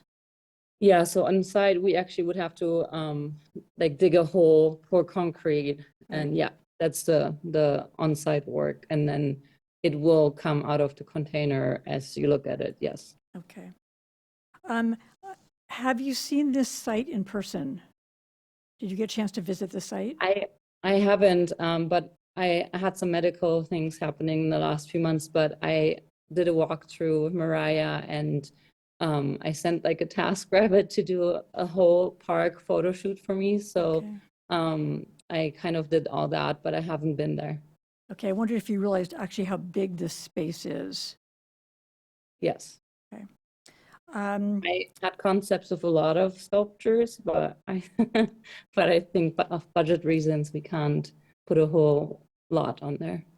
Your presentation that I read only showed one other outside sculpture, the Bluestone Fountain, which I liked quite a bit. What are your experiences with outdoor sculpture using this stone? The stone would be my first one. So my experience is mostly in fiberglass. Right, okay. Which, and bronze, which I had another concept as well, but the commission really liked the marble. But yeah, there's other ways and materials that this can be achieved, but then again, it's not a fully natural sculpture. Okay. Thank you. Yeah. Any other commissioner questions? Commissioner Tesfaye, looks like you have a question. Yeah, I think mine is more of curiosity. This is going to be placed in an area where lots of ducks are there, like a million of them. So I'm just wondering, geese. How do we, since this seems like an interactive piece and, you know, it's gorgeous and it's attractive, so how do we, in terms of the city, how do we keep it clean so that it is utilized every day? And it's, while it's an artwork, it's still, you know, I think it's going to be something that kids are going to be played with. Yeah, I mean, the material itself is super durable, and it's a material made by nature. I think hosing it down, or like, you know, just like water will help, you know, prevent that. So maintenance wise, it's not hard to handle, but yeah, again, I think it's anything that we would put there out of any material would kind of have the same maintenance, like not issues, but, you know, needs.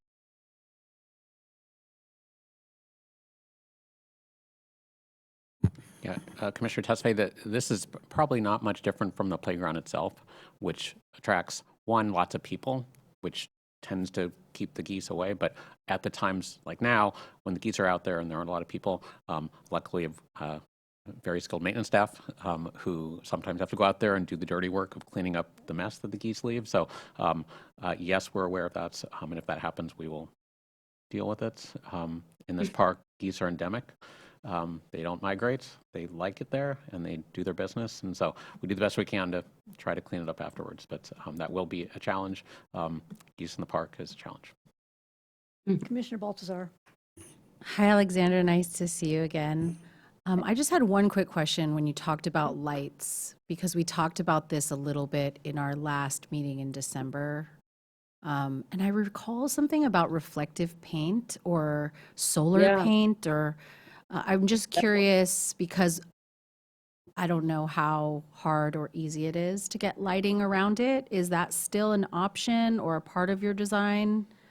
And can you tell the other was the commissioners one about it? with Thanks. that was the one with the bronze sculptures. Because it's possible to do it with the bronze. Like the bronze sculptures had still, like for the ones that didn't see it, I could show it too, but they had the black, they had some natural stones, but the rest was out of bronze. All the colored pieces were out of bronze. And then the nice thing is that it was painted bronze, so you could use the UV paint or the pigments for that. But unfortunately, you can't do that on marble. Thank you.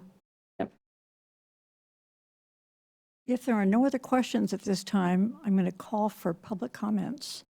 And a reminder for any speakers, they have 2 minutes to comment on the item and to state their name and city of residence for the record, please.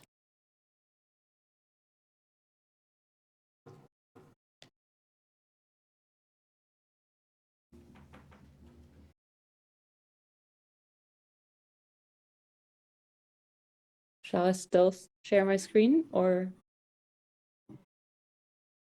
Yeah, Alex, you can close that. Thank you. Okay. And you can turn your camera off for now. We'll come back to you. Thanks. Yep. Ready? Okay, good evening. I'm Jane Emanuel, resident of Walnut Creek, Arts Commissioner for 12 years and Public Art Walk docent. Thanks to the Public Arts staff and the Commission for your time and commitment in reviewing these projects. Mindful of that, I suggest using this hefty budget for a large sculpture visible to drivers on Ignacio Valley Road, as well as park users. It feels like if we don't do it now, we may never do it. It's always been a priority of the Arts Commission, and I'd like to see it at this time. We have a unique opportunity to bring engaging and interactive art to this vibrant family neighborhood park. One of our most successful public art pieces are those that ignite our imagination every time we see them. Whether it's the humor of Bullman or taking photos of your reflection in the bee effect, you connect emotionally. That is the power of art. At Heather Farm, we're immersed in nature all around us and water. Rather than choose 2 works that have references to native flowers, featuring water that's in our ponds right there at the park, and have some problematic materials and compositional challenges, I suggest that we should reach for art experiences that touch our heart and make us laugh with our kids in the park. Please arrange a viewing of the 2 unseen artists of the final 5. Both of these artists have bodies of work that hit the mark in inspiring repeated interaction. The oversized and humorous birds in the magical world of Matthew Mattazola make us laugh and view the world from a different perspective. The Here and Stay series by Ram Katzir are perfect for our park and invite us to tap into our imagination as we interact with a whimsical dog or share a bench in the sun with the giant seated figures that can't help but touch our hearts. That is the power of art I'm expecting.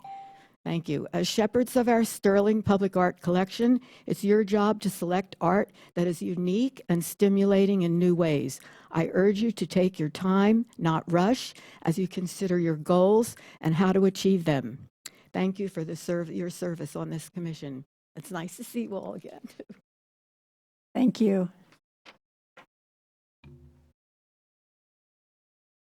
Okay, it's time for commissioner comments, and I'm going to ask Commissioner Baltazar to speak first, since she was on the selection panel.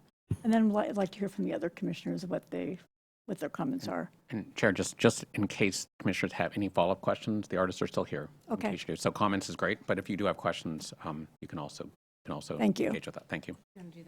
Okay. Hi, everybody. Thank you for the opportunity to share insights from the Heather Farms Public Art selection process. As a representative for the Art Commission, I feel very honored to be able to support a project that will enhance one of the city's most beloved spaces and somewhere I go every day. I want to start from just top to bottom on reflections. Receiving 161 applications through the RFQ process was a really incredible number. I do want to underscore 80% went through our first screening process and didn't come to us in our first meeting. So, having a more detailed understanding of what, DQs somebody, I think would be helpful for the inclusivity of public projects in the future. Of the 34 applicants that we advanced into the first round, the composition of that group was at a very high level. We had representation, to me, is still an area for us to grow. So 82% of that 34 number were men, were male artists. 82, so 28 of 34. And 3 women progressed to the semifinalist round, and 1 was a part of a duo. And so that brings me pause and reflection as someone who's deeply engaged in public art and art as activism and art as a source of joy for our communities. These numbers, I think, could be better reflected with qualified and exceptional candidates. So I say that with kindness because we are learning from these processes. This is our first time at this caliber, and I think we all want to do our jobs with a lot of intention. So our committee's role was to identify public artists for a project integral to the Heather Farms construction. And so what I learned from this is that the process presented a lot of complexities around the timeline required to select an artist to align with early construction stages, allowing for better collaboration across city departments, including Public Works and Arts and Rec and City Council and the project architects. So from that 34, we narrowed it down to 11 semifinalists. We did have 1 artist in that final 10 withdraw for health reasons or other reasons, and another one was replaced. That final group included 8 men and 3 women. And so like the tensions and reflections, I'll try to keep moving throughout this process. There were several questions and challenges that our really incredible selection panel discussed thoroughly. So, the request for qualifications versus a request for funding proposal. What are the pros and cons of that? What is the criteria for each of those? How do we differ or change it?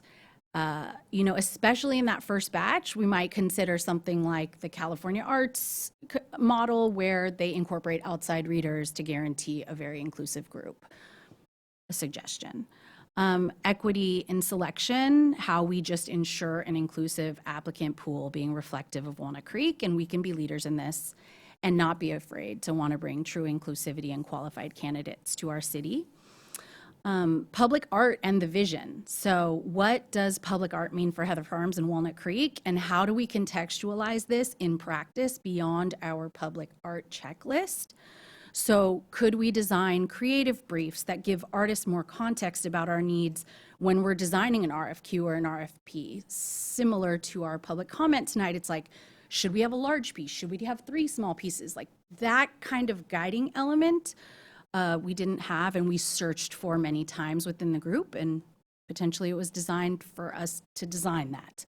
I think community engagement really means having intentional opportunities for people to share their ideas and feedback that reflect their values and aspirations around art. So, by gathering multiple perspectives and providing clear information, we can empower the community to feel more ownership, and we can give more context to the artists that we are collaborating with. And then lastly, capacity building. So how do we better leverage public art funds to strengthen leadership, whether it's within arts and recs, but particularly around curation and visioning for projects of this caliber? Would it have been in our best interest to think about that community engagement aspect and potentially have a curator that defined a brief that looked very different from the RFQ or RFP? And again, hindsight is 20/20. So we grappled with all of these issues while balancing the vision for Heather Farms with the practicalities of budget, timeline, and city protocols. And, again, integrating community voices, similar to how the swim complex design process engaged residents. Some people love that, some people didn't.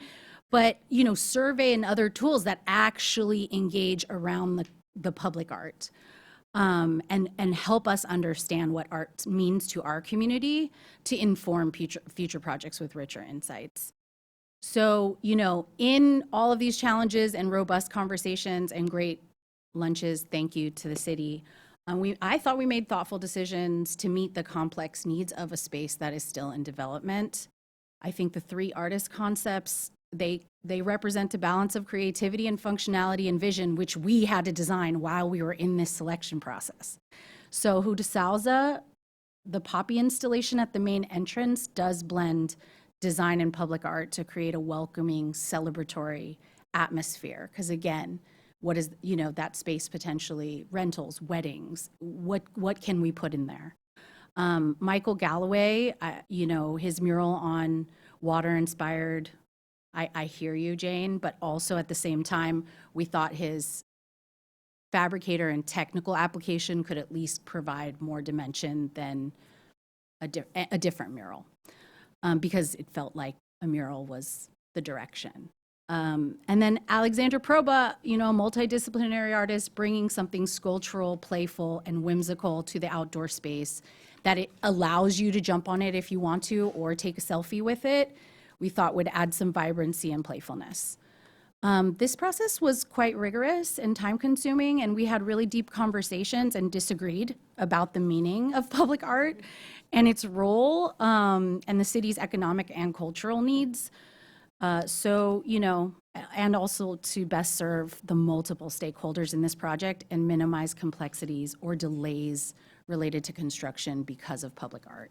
So those are just a lot of things to hold and manage.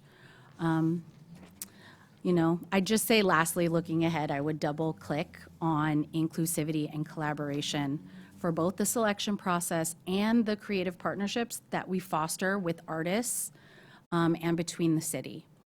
So I'm leaving very hopeful that we can move this work forward today. Thank you for your thoughtful words, Commissioner Baltazar. Who would like to give their thoughts next, comments next? Commissioner Magnani. Do I always get to go first? Go, you go. No, you go. Hands up.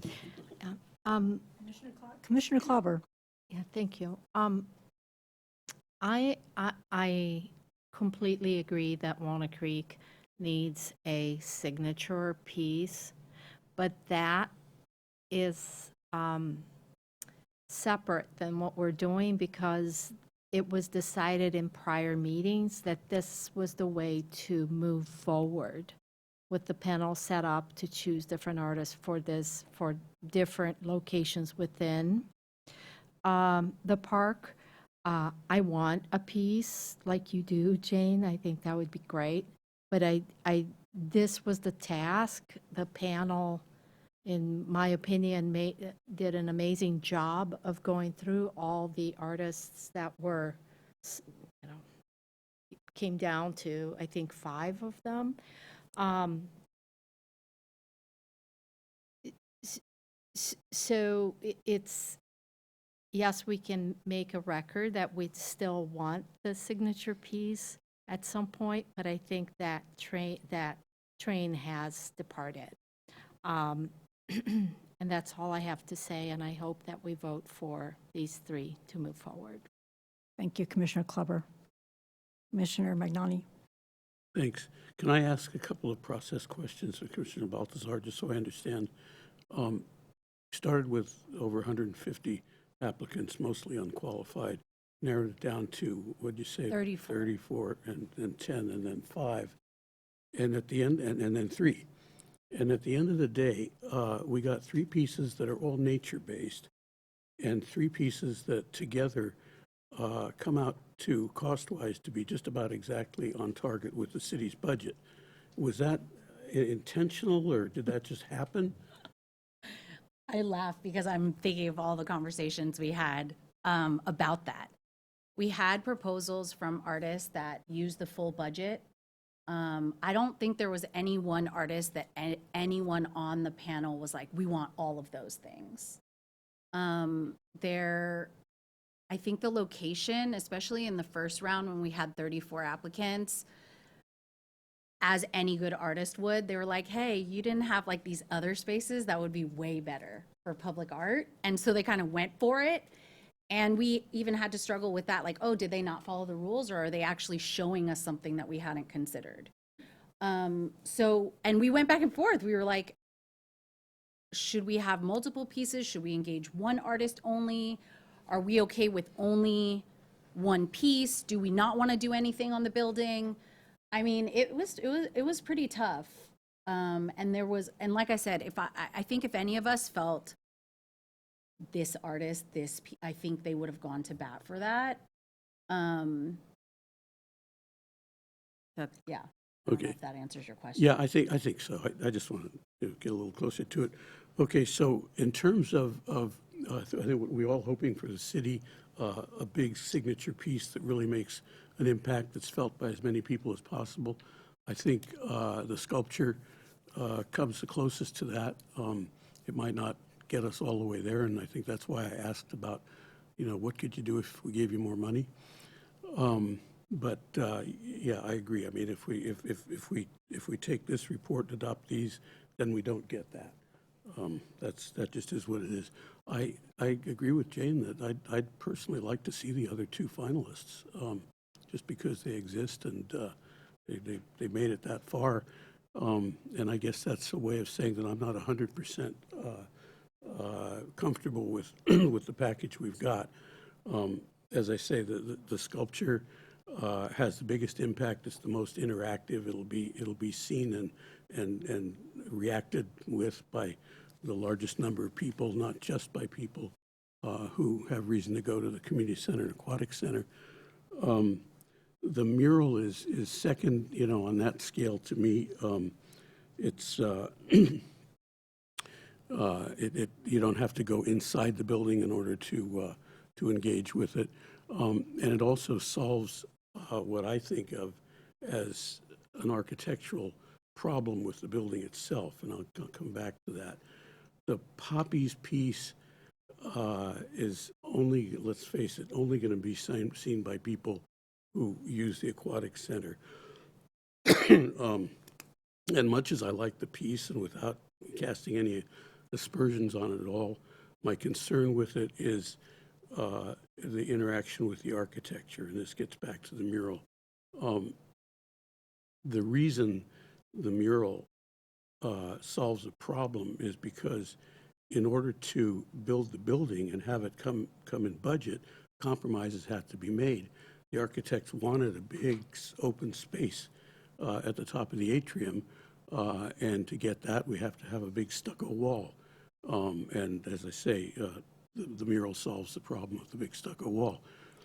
But the problem of, I don't fully understand why we would put a piece of art in the way of that purposefully designed space. So I'm a little concerned about that, and at the same time, I see an opportunity because that's a lot of money that we're spending to address a problem that I think is already addressed in the architecture itself, which is to make that a really impressive place.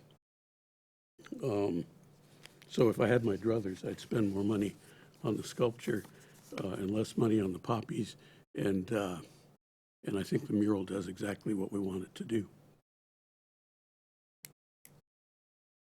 Thank you, Commissioner. Commissioner Tespey, do you want to go now? And I will go last. Well, and Commissioner Perlman, you going to have some things to say tonight?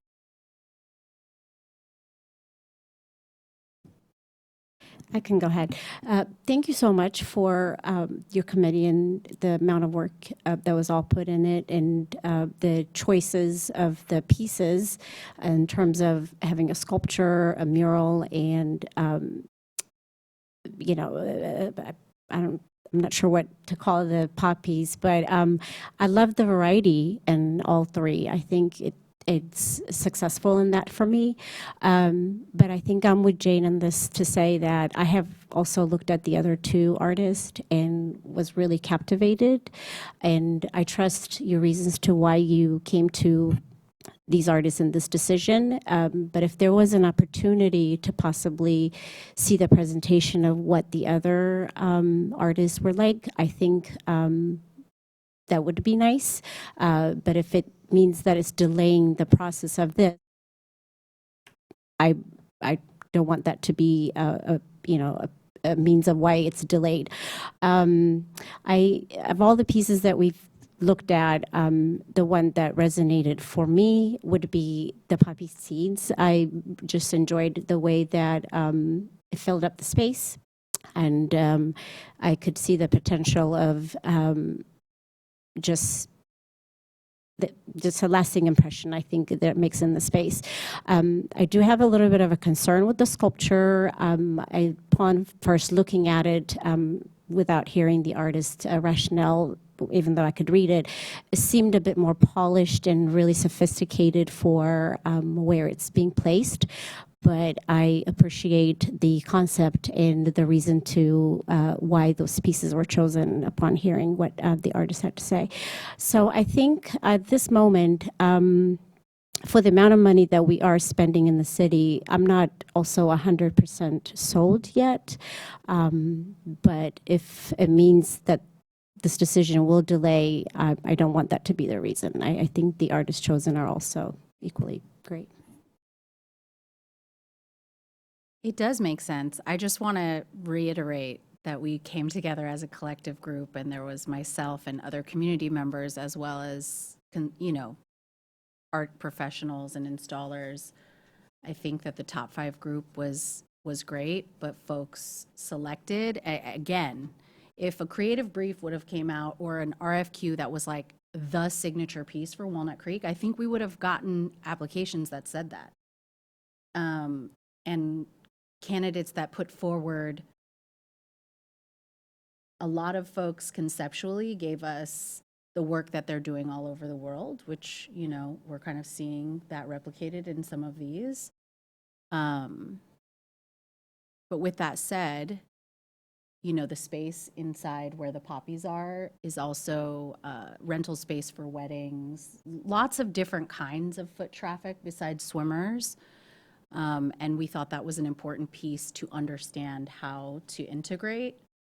Again, so you've got internal, you've got external, and you've got a sculptural piece as an attempt to be as creative as we could.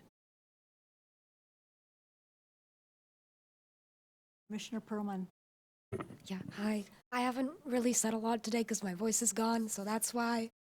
But anyway, I really liked the 3 pieces and their locations. I think there's a good variety. And I especially liked the sculpture because I think it could become an important part of that area, like for people to interact with it, not just admire it and look at it if it stood in like a different part of the park. And I'm sure that picking 3 out of 5 artworks must have been really, really hard. So I'm sure that the decisions made were good, and I like the pieces. Thank you. Yeah, one final comment is that park needs art. It has tons of space that is empty, and it's begging for art all over it. So we prepare this project thinking that that's exactly what we would do. So that's what we've done, and we selected a panel that was comprised of artists and community leaders to Ms. Baltazar's point, and that's the process. So we now have a choice to move it forward, and I think based on what we just heard Ms. Baltazar describe, it was a lengthy process and very in-depth, and many factors were considered. We need to move forward. That's how I see it. Yeah. Thank you, commissioners. I also want to thank the selection panel and the Bedford Gallery staff for their months of work sifting through over the 150 applicants for this project and narrowing the list down to 5 finalists. I've spent the better part of the weekend studying these proposals, and my husband and I went to the park on Sunday and walked the park, and we're amazed at how many geese were at site number 4 pooping. Anyhow, let me go through the pieces that, in my comments. For Poppy, this piece for the community center lobby somewhat fits the requirements to enhance and activate the pedestrian streetscape experience, as well as the interior lobby experience. Can this piece be effectively seen from the outside, especially given the slender linear elements? How public is this art if only those entering the community center can see it? Is this piece compelling and bold enough using the slender linear elements that visitors are drawn to look up at it? How does a visitor to the lobby engage with this art? Does this compete or coexist with the architecture of the building? Poppy will only be seen by those entering the aquatic center and community center, and perhaps those picking up or dropping off center users. The public using San Carlos will not see this piece from the street. After reviewing the How to Sousa website, where they show a variety of conversation-worthy sculptures, I'd say that Poppy is my least favorite of their commissions. How to Sousa show a similar hanging piece called Aura that uses just two colors, blue and yellow, in geometric shapes that are positioned so the geometric shapes fit closely together. Aura makes a stronger visual statement to me than does Poppy. That said, Poppy may work in the lobby as proposed by the selection committee. Watercolors. This piece on the outside of the swim center changing room wall is projected to be 40 feet by 8 feet by ½ inch. I appreciate that Stephen Galloway took the time to study the area, and he seems to know about Mount Diablo and the environs. I think Galloway's work shines in an urban concrete space that calls for nature to be brought in to soften the hard spaces and provide some green nature focus relief for the humans using that space. His website shows several locations where his work really shines in spaces where nature needs to be brought in. However, Galloway's tile wall for Heather Farms is described as an artist-manipulated and enhanced view of a rocky stream bed. This rocky stream tile artwork would be more appropriate in a concrete office park setting where nature needs to be brought to the public. Behind the swim center wall, where this proposed piece will sit, will lie 2 swimming pools, a casting pond, and a real nature pond. It seems redundant to feature a 40-foot tile wall of static water with top-heavy rocks when so much water already exists in the vicinity. The rocks make this feel very top-heavy as they look to fall off the wall. Visually, there was nowhere interesting for my eyes to go for a walk or to travel along the stream bed. This piece does not engage my senses. Besides wondering how regular expansion and contraction of the soil below the building, not to mention periodic earthquakes, will affect the tile wall, how will the tile walls hold up to potential vandalism at night when the park has no supervision? Additionally, this is a north-facing wall, which will not have much sunlight reflecting off the tiles. This tile wall will only be seen by those entering the aquatic and community center or those picking up or dropping off center users. The public using San Carlos will not see this piece from the street. I would recommend that the funds from this piece be added to a sculptural piece for a high visibility location in the park, and that at this site instead would be a traditional mural. For the Alexander Proba piece, Proba's strength and experience would appear to be the interiors of buildings, especially high-end retail stores. There is a heavy reliance on her fabrication partner, Solid Nature. Solid Nature seems to specialize in stone interiors. I can't see much in the way of outdoor sculpture in Proba's package besides one fountain piece. The rendering of the Heather Farm sculpture in the package looks like a tabletop sculpture that was blown up to be placed on the Heather Farm site. The placement of this sculpture on site number 4 shows that the artist has not visited the site, or she would know that an 8.5-foot sculpture will not be visible or seen on this site. The proposed scale of this sculpture is so small as to render this piece irrelevant in the park landscape. And as I was at the park on Sunday, there is no way you're going to see this piece at 8.5 foot tall. This sculpture at this site also competes with the colors and shapes of the All Abilities playground that sits close by. To be seen in Site 4, this sculpture would need to be 3 times the size that has been proposed. The park is also full of Canadian geese. The location of Site 4 is a heavy goose area currently full of geese and their droppings. I can only imagine the cleaning required if the geese decide to land and perch on the sculpture. Probus says that maintenance is suggested with a cloth and brush. This may be a continuing issue with this piece. The artist says that the size of the sculpture with its close proximity to the playground is an invitation for the public to sit down. However, the sculpture invites climbing, even though the artist believes that it is child-proof and that a child cannot get hurt by the edges of climbing the art. Are we looking at potential lawsuits? The stone may be extremely hot in the summer and cold in the winter, and the steel rods inside the stone may expand and contract with the weather while the stone will not move. How can the fabricator prove that the stone will not crack over time or the steel rods rust between the stones? And this piece may also invite graffiti. How will the graffiti be removed from the stone? I appreciate the artist's inspiration of endangered native plants. However, I see no link between the true colors of the plants listed and the color palette that the artist has chosen for the stone pieces. The reflections of the themes aren't obvious to the public. There is no thread of color that runs through the different stone shapes, nor are there any repeated shapes that tie this piece together. I think that the shapes, colors, lines, textures of this composition all compete with each other and with the surrounding All Abilities playground. One of the goals of the public art program is to integrate art into the everyday environment to further enhance a dynamic, exciting, and engaging place to live, visit, and do business. My personal bias was for one large, bold, unexpected, and memorable piece of art to sit on the busy corner of Ignacio Valley Road in San Carlos, where it could be seen by all those entering and leaving Heather Farm Park and by cars waiting at the long signals. I wanted to see a piece of art that the public talked about, and art that was uniquely Walnut Creek.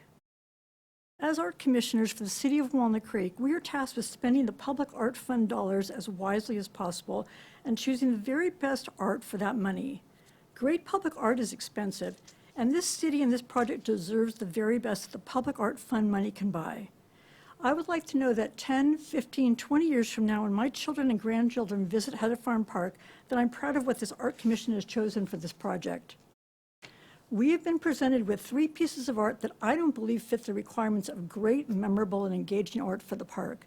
This project and budget will likely be the largest that this art commission has ever been asked to approve, and it may also be the most important decisions that any of us will make on the Arts Commission. It behooves the Arts Commission to spend more time discussing the art presented and perhaps considering alternatives. I propose that we table this discussion and adjourn it to a separate study session sometime in the next 30 days so we can honestly say that we have given it the thought and discussion that this project deserves.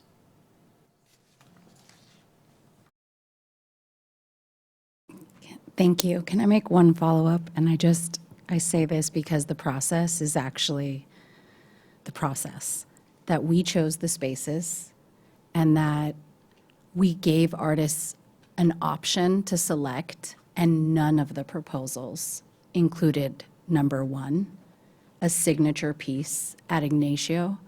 And so we need to reflect on that, because if that's what we wanted artists to give us, we didn't ask for that. I have to wonder if the artists, especially those that don't live in the area, had any idea of what that location looked like, because it showed on the map, like it showed, here's number 1, but it's not on the map, so they couldn't even see the location. Right. Eligibility requirements were not that you needed to be from this area. Oh, for You know sure. what I mean? think it's So great that they were able to be from all Google over. Maps and Google Tours, Yeah. for sure. But probably Galloway, I don't know who else you had that's local. He came. He came, that's right. You could tell that he came.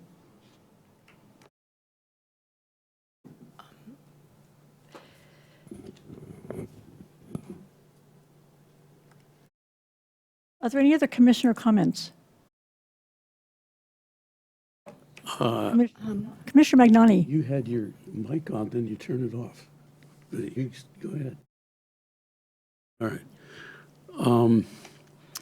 I disagree with just about everything you said, except for the last point you made, which is, while I appreciate the work that you guys have done in the committee and the staff, and I think we've got some very interesting pieces as a result, I still don't think were there. I mean, I think this group does need to talk this through a little more, because we seem to be at odds on a number of things.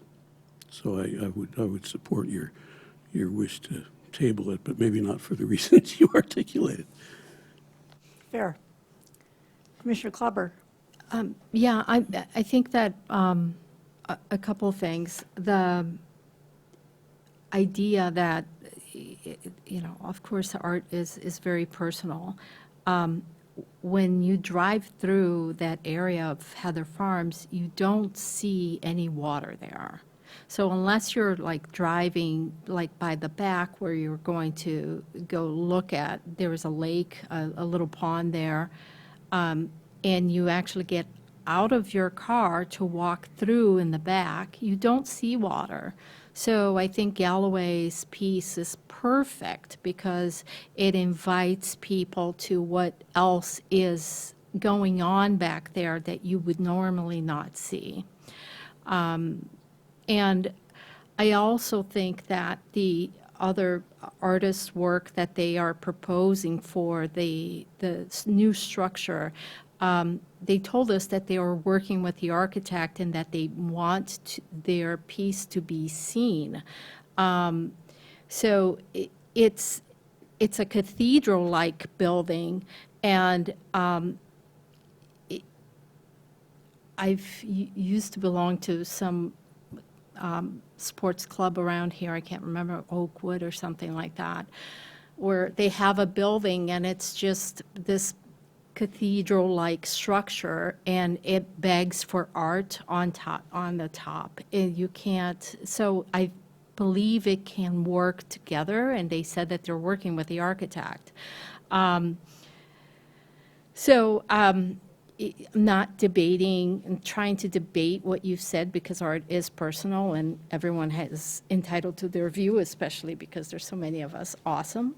But I go back to what was put before us to solve, and we were not the ones. There was a panel that was put together to select the artists. There were 5 artists in the end, and they selected 3. So if we pull back, what is it for? To select the different artists? No, that was their job. And what, would it be to just select one of the 3 that has already been selected, and like the sculpture, Alex Proba, and make that larger so that it is a signature piece? I don't think that was what we were asked to do. So the project was set, and the panel decided, and here we are. Do we want to move this forward or not? I think that it also delays everything else the city is interested in putting together. Like, Heather Farms needs to come to be a reality sooner than later, and this is already taken how long? 8 months, not 10 months, a year. Yep. Thank you. That's all I have to say.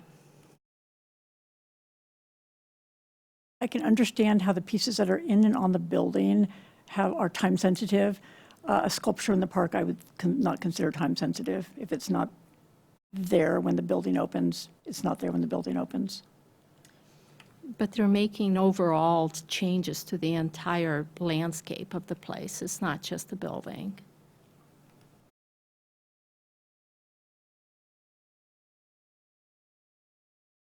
Does anyone want to make a motion for anything? I want to make a motion to approve the 3 artists that are in front of the committee tonight. We can, the For way the that, Heather Farms Park. yeah, the way project. that we've laid it out in the agenda report is 3 different motions, which I Great. appreciate you want to move this forward. We do have 3 motions that we can put back up on the screen, if that helps, just to move this.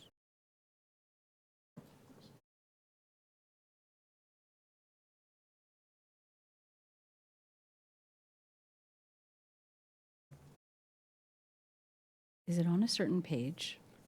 Yeah, it's also on page, right, so page 6 of your agenda report.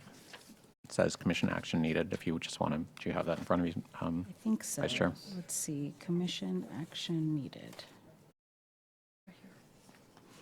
So I move to approve recommended site location, artist and design concept direction proposed by Huda Souza. Move And you could stop there. one at a time. Yeah, thank you. Is there a second? I second. I'll call the roll. One second. Let me get my notes. I'm going to start with Commissioner Pearlman. Aye. Okay. Sorry for your voice. And then Vice Chair Baltazar. Aye. Commissioner Klauber. Aye. Commissioner Tesfaye. Aye. Commissioner Magnani. No.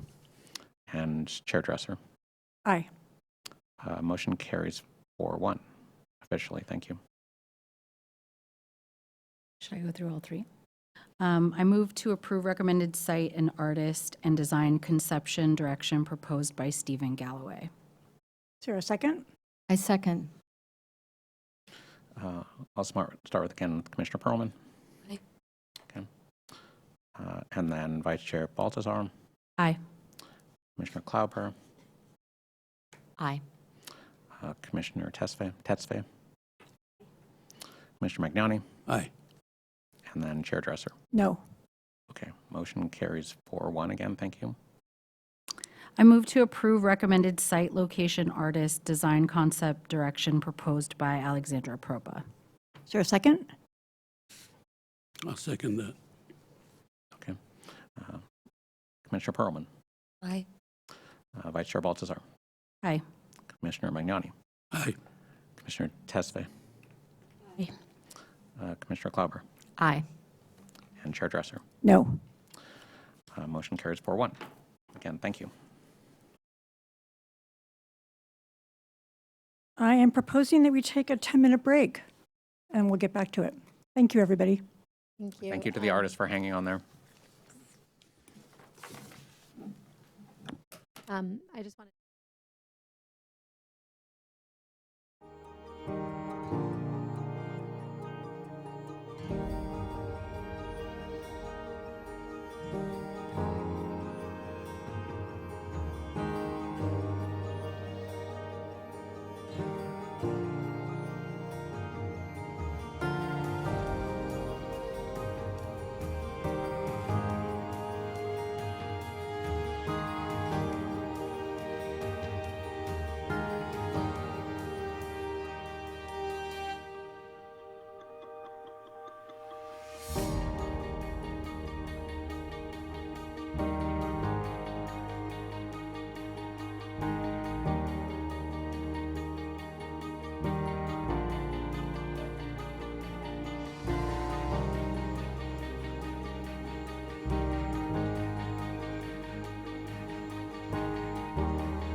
Commissioners, we're ready to start again. Will the commissioners please be seated? Bring your candy and sit down, please. There's water. Commissioners, we are live.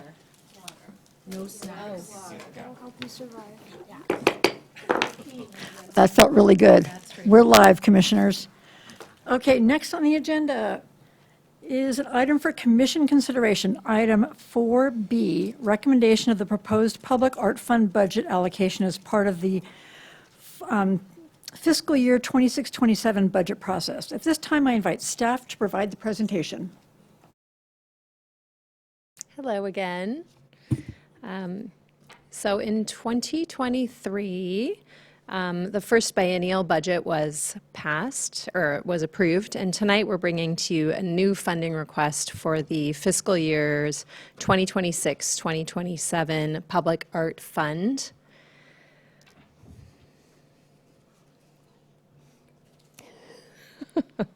So the new funding request for tonight for the next 2-year cycle is $275,218.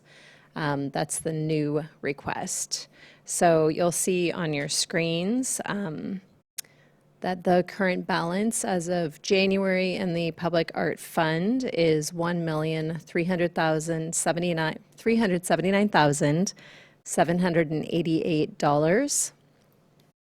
And since 2018, we have been using the Public Art Strategic Plan to direct the municipal projects that we do. With a robust Public Art Fund, we have had an opportunity to continue to maintain the collection as well as implement new projects. And so I can talk about this slide a little bit. As you can see up there, we have the rotational sculpture program. Previously approved amount was $52,000. New funding request is $108,000. And murals program, private mural grant, the previously approved allocation was $30,000. So we're just asking for another $30,000 for the next 2-year cycle. And I guess we can get into it more with the other slides, help illustrate the goals for our program. So we had discussed at the last, this was, I guess, already 2 years ago, the rotating public art program.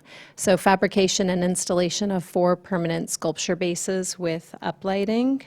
And as part of the Locust Street construction project, we were given estimates recently for the installation of 4 sculpture pads with 2 uplights each. And the estimate actually came in at $160,000, which is why we're asking for the increased new funding this round. There was a $108,000 difference. We also discussed at the November 2024 meeting when we met, reimagining this public-private mural matching grant and changing it to be, instead of a matching grant, to change it to just be a mural grant. So we would give a grant to up to 3 applicants per year of $10,000 each to help offset costs, with the hopes that more people would apply, because if it were just a matching up to $5,000, it would be a bigger gift and less for the actual commissioning place to have to pay for themselves. So we're just asking we want to continue this, and we're hoping that with this reimagined program that we'll have more applicants. The other thing that was discussed at our November 2024 meeting was the idea of creating more mural projects throughout the city. We would like to see murals outside of downtown and starting with city facilities, and including the new Heather Farm Park building. We would like to set aside $10,000 for a mural once that building is built. And so currently we're requesting $30,000 for city murals, as well as an additional $10,000 for Heather Farm Park mural once that building is completed. So the proposed commission action tonight is recommend City Council adoption of requested fiscal years 26 and 27 Public Art Fund allocations. Questions about the budget or the fund? I have a question that goes back to the email I sent you today, and I'm sorry I'm bringing this up now. The 3 artist proposals that we just heard added up to exactly the budget that we had for Heather Farms. How did that happen, that they're the exact amount of the budget? And then if they don't, and I know their contingencies are in that part of each part of the budget, 10% contingency. If they don't spend that, I'm assuming obviously it goes right back into our budget, correct? All right, now I'm going to sound like a bureaucrat. This, the Arts Commission, we're a little more casual, right, than maybe other commissions are. So I'm going to say, let's have this conversation. However, the item that you're talking about, we closed. So the question you're asking is related to the item that you previously discussed. And so per the Brown Act, we had a member of the public that was here. They left. They're not hearing the conversation about that topic. But let's broadly define budget as having this conversation about the funding from the public art fund toward the discussion that you just had. So let's answer that question. But I just want to be careful that we stay focused on the item which is in front of you. But it's, for now, we'll just define your question broadly. Yes, we'll define it broadly. So, Mariah, go ahead. Or if you want, I can help you with I it too. can talk about it. Yes. Okay, just want to make sure. So the total budget for the public art projects, plural, at Heather Farm Park is $953,500. And these artists all submitted different proposals with different budgets. So as the committee, the artist selection panel, looked at the different budgets to try to determine which projects they could incorporate based on, not just the work, but the budgets to try to fit that. So that was partially why the RFQ was drafted in that way, to ask artists to propose concepts with different budgets. And now I've been working with the artists to ensure that their work, that their projects that they have proposed are fitting within these budgets. If they don't spend the full budget, then correct, we wouldn't pay them for something that they didn't do. So that money would remain in the Public Art Fund, which could be used in the future at a different time for a different project. Thank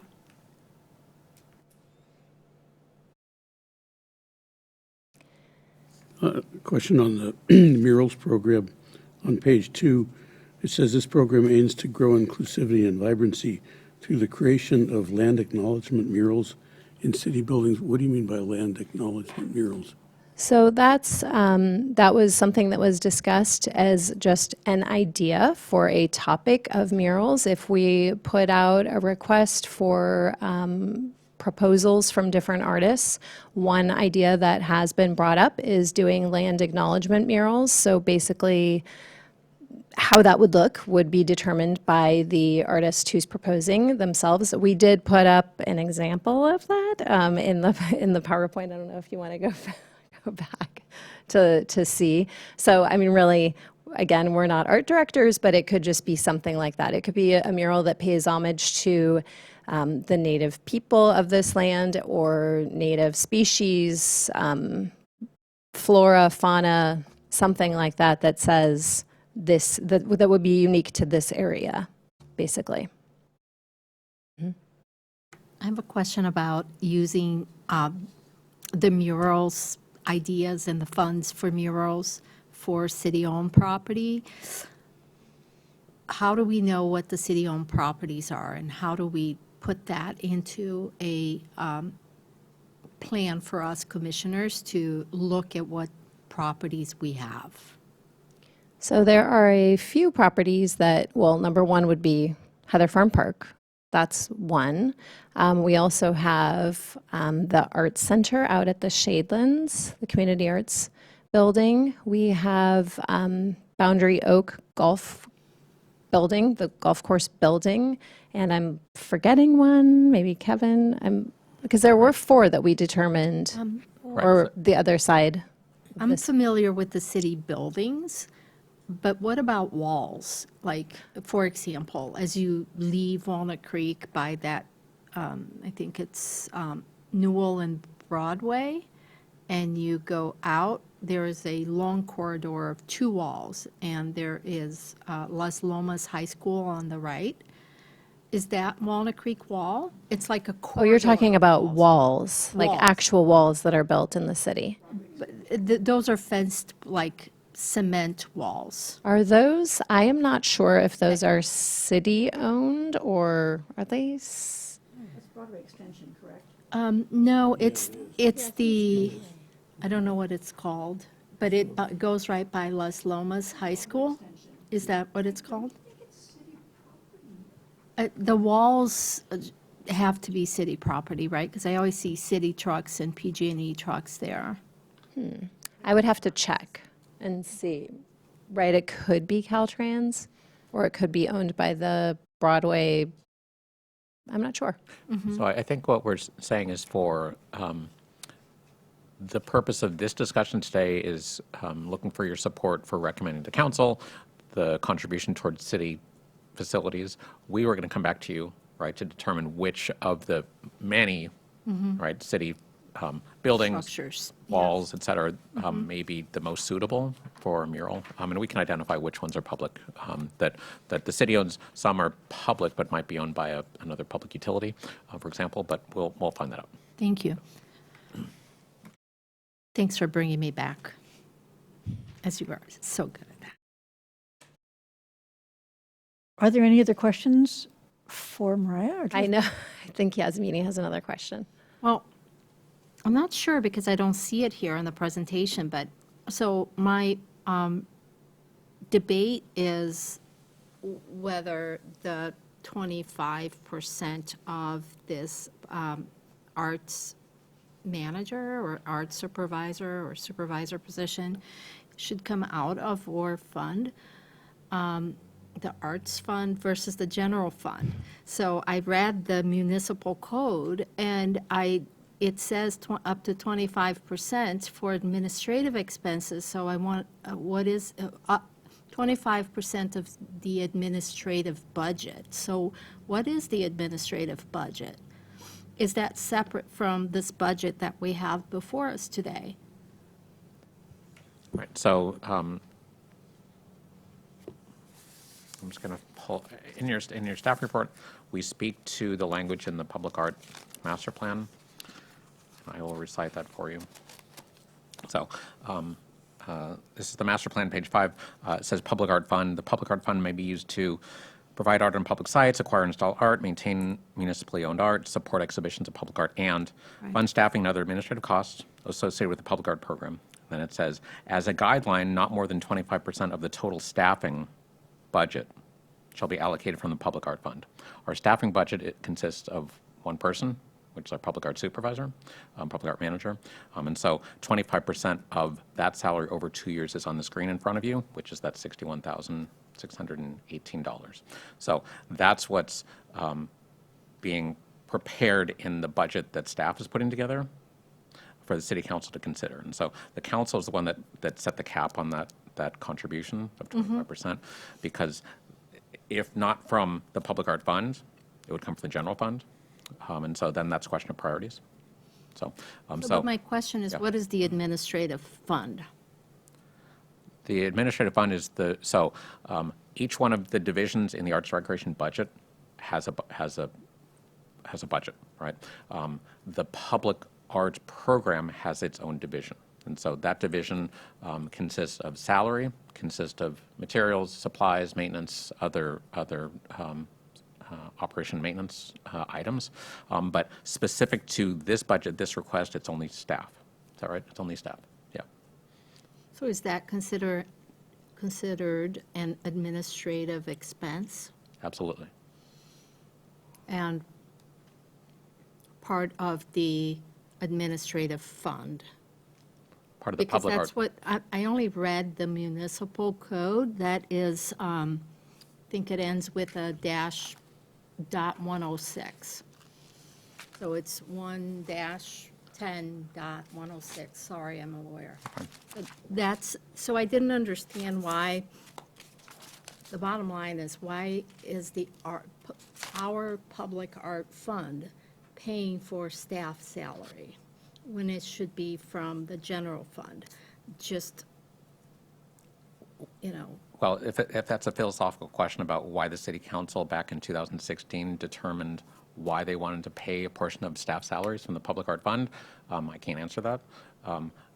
It's in the Muni Code, and I see that too. It says contributions from the public art fund to support administrative expenses of the public art program may not exceed 25% of the program's administrative budget in a given year. So the request here is 25% of the staff salary. I suppose we could ask for more, to include 25% of all the things that go into supporting the public art program. We're not doing that. We're only asking for 25% of the staff. okay, I'm trying to answer your question, Commissioner Clapper. I'm not sure how to answer it in a different way other than what staff is recommending. It's consistent with what's in the Muni Code and consistent with the Public Art Master Plan. It may be, but I think we're not meeting where the code itself says 25% of administrative expense.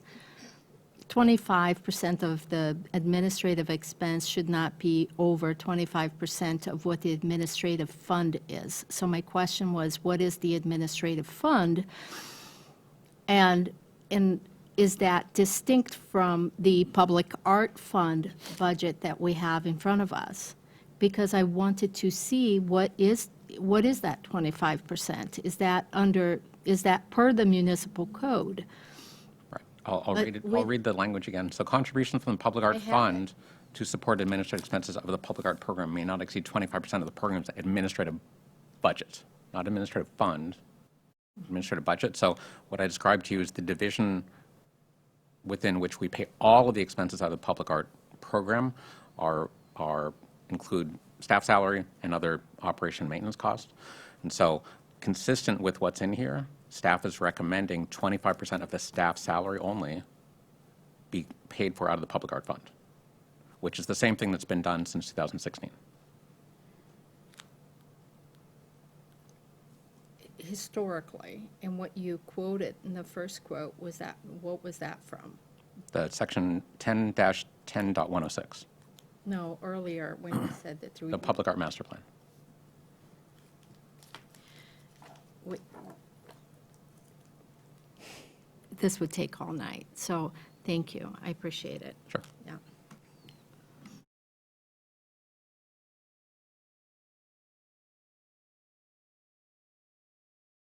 We need to have a motion to approve this budget. Right. So let's see if there are other questions. There may be public comment, and then you can come back and see if there's. Commissioner Clubber. No, Commissioner Baltazar, That's sorry. me. I was like, the public-private mural grant at 30 and the 10K for Heather Farms, do we know what mural wall you're talking about? Which one? The one inside. And 10K for a permanent piece or 10K for something that might rotate? Good question. I think 10K for semi-permanent. I think we can imagine that it would have a life on it, but with the hopes to be a permanent piece. Yeah. I don't know about yeah. Yeah.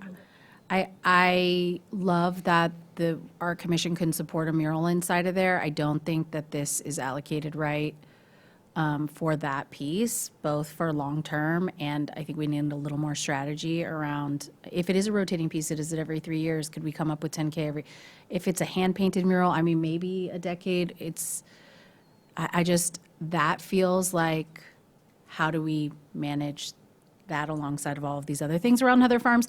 Then the other piece is just like can you say public-private, so you got a grant, so therefore people don't have to match, and you're thinking 10 is enough, and we're thinking 3 to 5 years, and how are we, I guess those questions come later after the budget's approved, but how do we get more people involved versus what we've seen in the past? Right. I mean, I think that was the idea, is if we increase it to $10,000 and we don't, this is all so abstract because we don't know who is applying and how big their walls are and all of these factors to take into account. But we figured maybe that would make it a more attractive grant to apply to if you imagine that, oh, well, maybe I can get a really substantial mural and I only have to contribute $2,000 of my own dollars, or maybe $5,000. So that was the thinking of that. And since we've published this mural matching grant, we have had no applicants for it. So it's all, again, it's kind of, we want to put it out there because we are hoping that people will, and then maybe we can revisit that at the next biennial, if we use up all of the funds, which would be great. And then we could reimagine that. Thank you. have one more question about the marketing efforts for the murals. I think it was said before that much of the outreach for marketing regarding marketing will be focused on mailing cards to businesses and leveraging social media. So when do we measure that? At which point? Like, do we measure or social media efforts that have worked or not worked to bring in business owners who are interested in taking this amazing opportunity? Yeah, it's a great question. It's always hard to measure marketing efforts, and we do have, I don't know how to best answer this. I mean, it's kind of it's just a hard one, how to know that we've met. The reason why I asked is do we wait until next year where we come back and go, oh, nobody called us, no one was interested? But is that because our marketing efforts, where I'm going with this, how do we measure that at some point before next year so that we know that our marketing efforts are actually targeted properly? Because this is obviously, And I think that we're going to have to really take the time to reach out to specific businesses that we see that have walls and do very targeted marketing, not just wait for people to see it. Or, I know downtown Walnut Creek or Walnut Creek Downtown sent, included it in their regular email blast out. We have it on all of our kiosks around. So it's just a matter of actually taking the time to reach out to those specific businesses and invite them to apply. Okay, thank you. Any more questions or comments for Mariah? Would someone like to make a motion to approve this budget? Just for ask if there's public comment. Oh, is there some public comment? No, I do not see any public comment. Sorry, Carolyn. We are now ready for a motion. Who would like to make that motion to approve the budget? And that's on page 3 of your agenda report, where it says. May I make a motion? You may, so it's right here. I would like to make a motion to. Just recommend. Recommend. I'm To recommend sorry. the City Council adoption of the fiscal year 26-27 Public Art Fund new funding request as presented.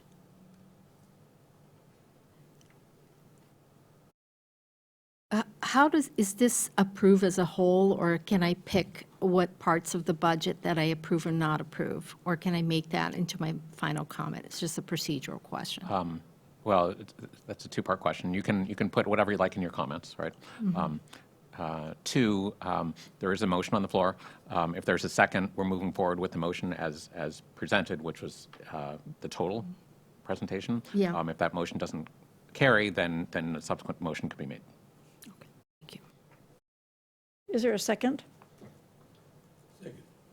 Please call the vote. Chair Dresser, Yes. Commissioner Magnani, Yes. Commissioner Perlman, Yes. Commissioner Testve, Yes. Commissioner Klauber, No. and Vice Chair Baltazar. Yes.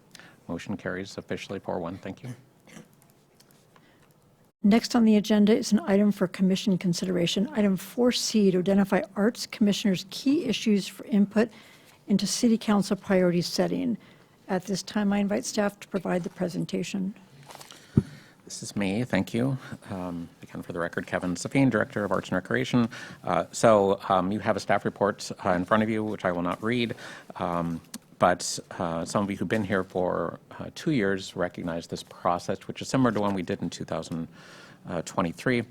You're being asked by the City Council to provide input to them for their own priority session, priority setting session, which takes place in February on the 11th, where they will establish their goals for the next 2 years. And so they are asking this of all the commissions to provide input. And so staff are taking that input, providing it to the city manager's office, which will be presented to the council at the retreat on February 11th. And at this Friday's Commission Chair and Mayor breakfast, the chair from each commission will share what their commissions have recommended. And so council and staff will hear this a couple of times. So that's the process. What I will ask of each of you, this isn't a motion that you make.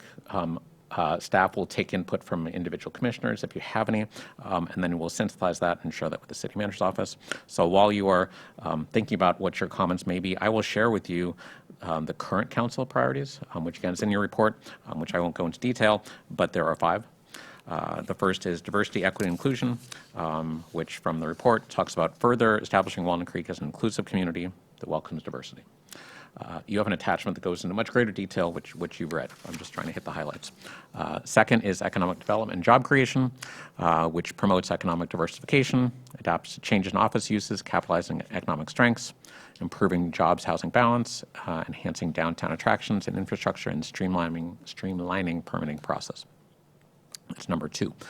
Number 3, environmental sustainability and climate action, summarized by saying the city will remain a leader in reducing greenhouse gas emissions, achieving other sustainability goals by completing the update of the city's sustainability action plan. That's 3. Number 4, parks, facilities, and other infrastructure, primarily the Heather Farm Park project, which we've been talking a lot about this evening, as well as some other improvements at Heather Farm ball fields and Tice Park ball fields. And then lastly, public safety and social wellness, which ensures that Walnut Creek is a safe community through both nonprofits, public and private contributions to improving relationships between the city, the police departments, and improving traffic. So those are the 5 items that council has today and that they've had for the last 2 years. So their question is, from your perspective, and I'll ask it this way, which of those 5 should continue? Which ones maybe have been accomplished and can be set aside at this point? And what new ideas do you have, more importantly, from the Arts Commission? And so I will leave it at that, Chair, and see if you want to just ask questions of me first before I ask questions of you.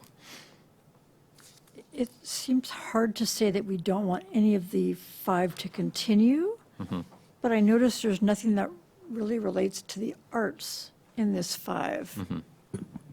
So how do we come up with something that relates to the arts? Because I can say, oh, I really would like there to be something changed about the environmental sustainability and climate action piece, but you're not asking me that. You're asking us.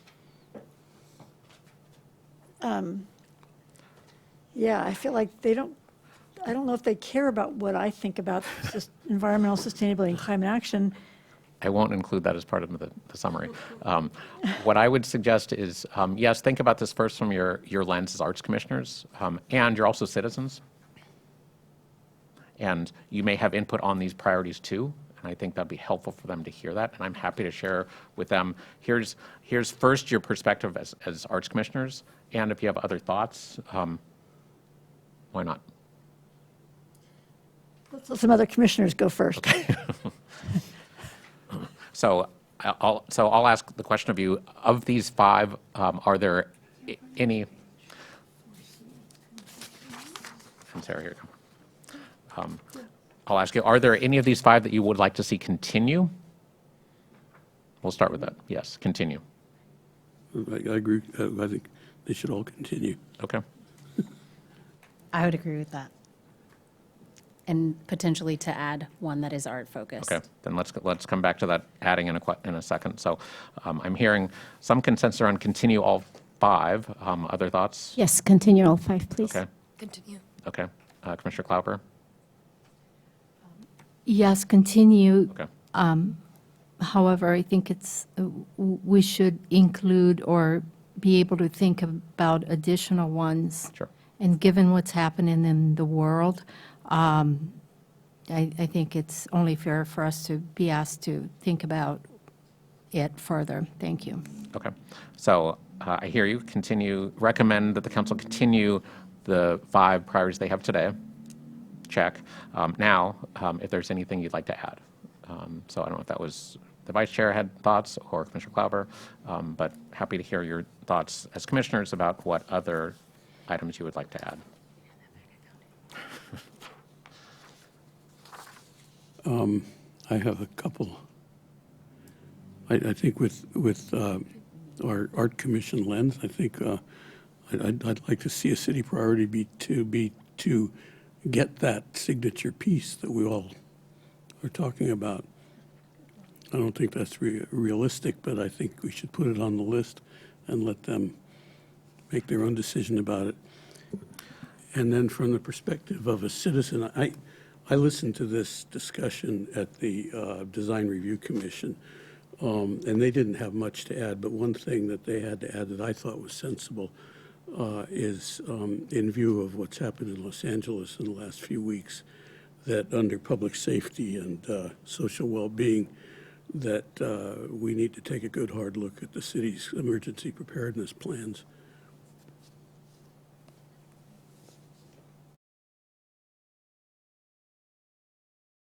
Okay.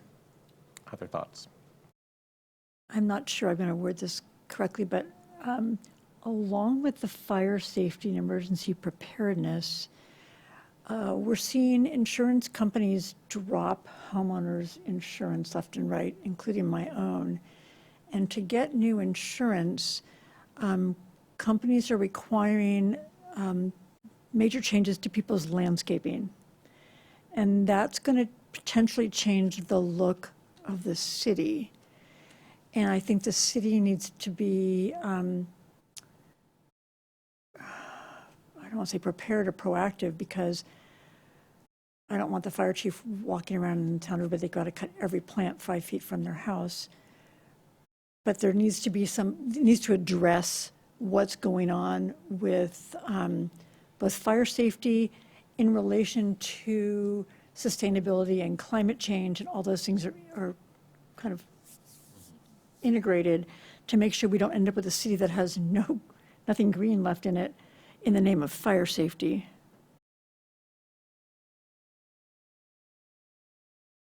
So I've heard interest in the emergency preparedness and fire safety under public safety and social wellness, and also climate action. And maybe it doesn't matter, but they could fit under both of those potentially. That's a question for you, Commissioner McDonough, because you suggested it under more of the public safety, and it could. Well, yeah, the emergency preparedness, I just think fits under public safety and social well-being. Okay, that's fine. Can I ask about signature piece? And I've only heard from two of you, but could you didn't say this, but is a potential argument that you're saying maybe under economic development, you see that fitting there? Just throwing it out there. I really don't know. I just think we spent a good deal of time tonight belly aching about how we need a signature piece, and the city council's asking us to recommend priorities. And, just consistent with what we're talking about here, we ought to project that forward. I also won't include the belly aching part, but yes. Belly aching? Yeah. Chair Trusty, any thoughts about signature piece? I agree. Okay. Other commissioners? There's something. I have a question. Is it possible to send you an email with additional thoughts on this? I'm going to say you can, but this is your public meeting, and so this is your opportunity to do it in a way that's consistent with the Brown Act rather than doing it later. So I'd say share it now, and then if you want to amplify that a little bit with an email, but I'd rather have you say it now, and if you want to clarify it later, you can.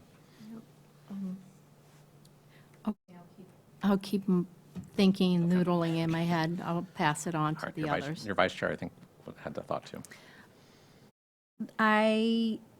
It's getting late, right? Okay, the word salad in me is like signature piece doesn't mean anything to people that are not deeply in this.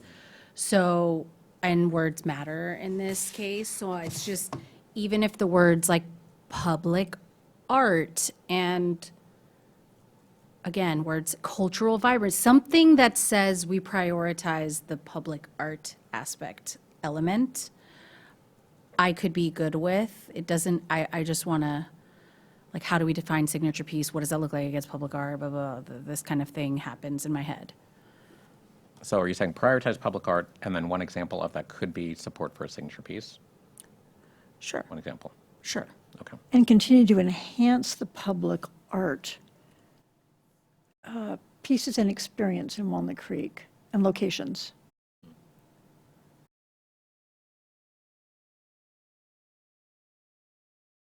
Other commissioners?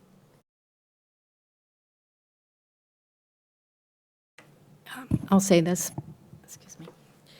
So somehow we need to realize that there is a big elephant that no one ever talks about, which is the genocide in Gaza, the genocide of the Palestinian people. So there's no DEI when we can't even utter the word genocide. There is no sustainability when we're bombing people across the Middle East with our own bombs, our own chemicals, our own technologies.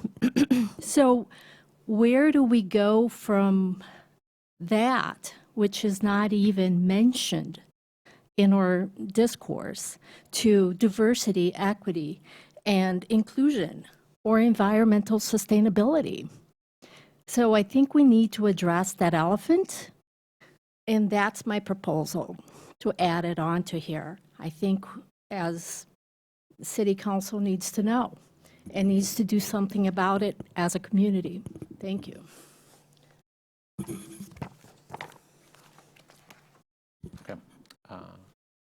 Commissioners Tesfaye or Perlman?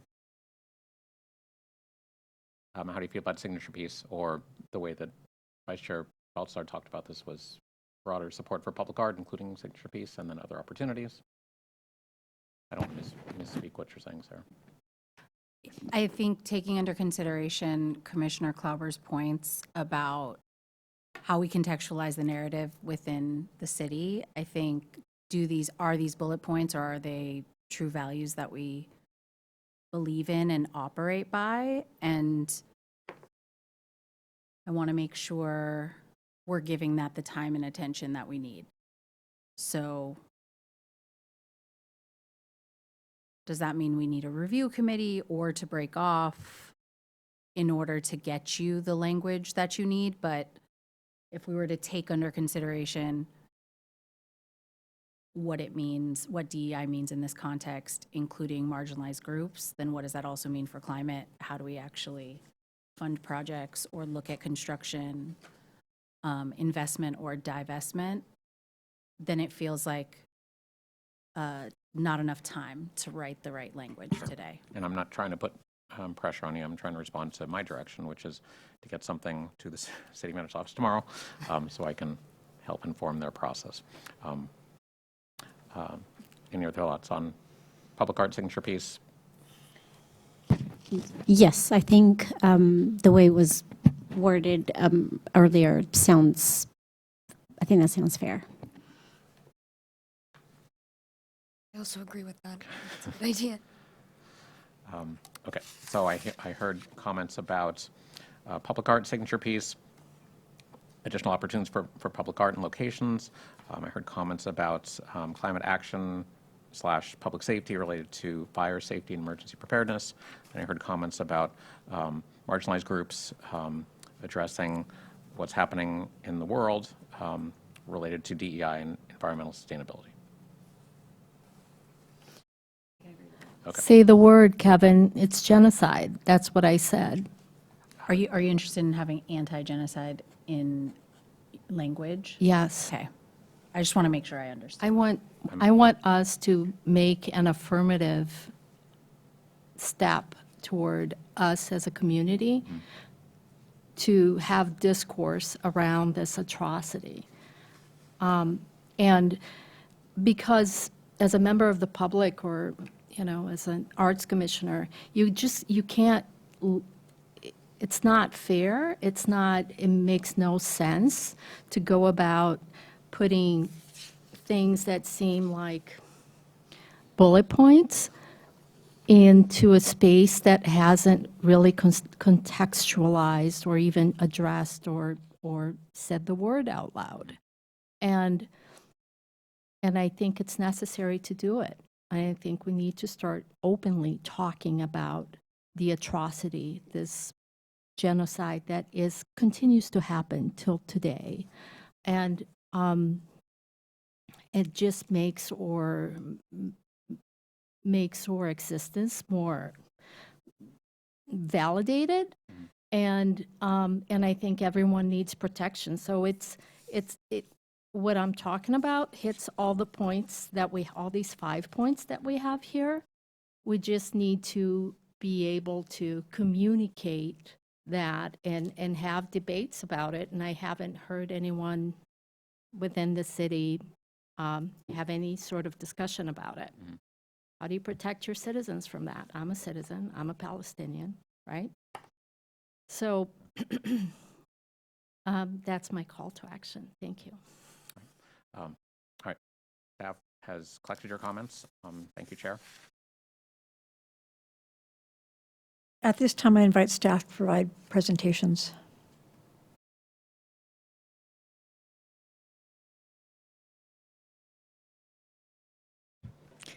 Hello again. It's very short and brief because we haven't had a lot of projects happen since our last meeting. And I just wanted to let you know that on the horizon, we can expect contribution toward the Public Art in Lieu Fund from Pinstripes, which has been completed, in addition to, hopefully in Q1, which is now, upon the completion of the Hilton Garden Inn. And that is it. Any questions? How much? So Pinstripes, I believe it's about 80,000, and Hilton Garden Inn will be more, and I don't know an exact number yet. Trying to start adding it up for that signature piece. Any other questions? All right, thank you. Thank you. Good evening, Commissioners. Carolyn Jackson, Lesher Center General Manager, with your strategic plan update, which I will keep short and sweet.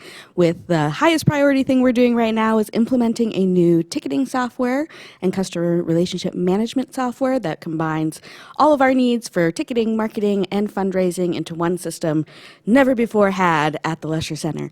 So all of us over in admin land are very excited, and it'll launch hopefully mid-March. And how much does something like that cost? So actually, the system we're moving to will be a reduction in our overall cost, cool. which was like gold star. Excellent. Thank you. Right. And then if you would like, I'll move straight into staff updates on upcoming events. So we have coming up for Center Rep the world premiere of Froggy. This is a project that's been 10 years in the making, and Rep is really honored to be the producer behind its world premiere. It's a very big deal for us.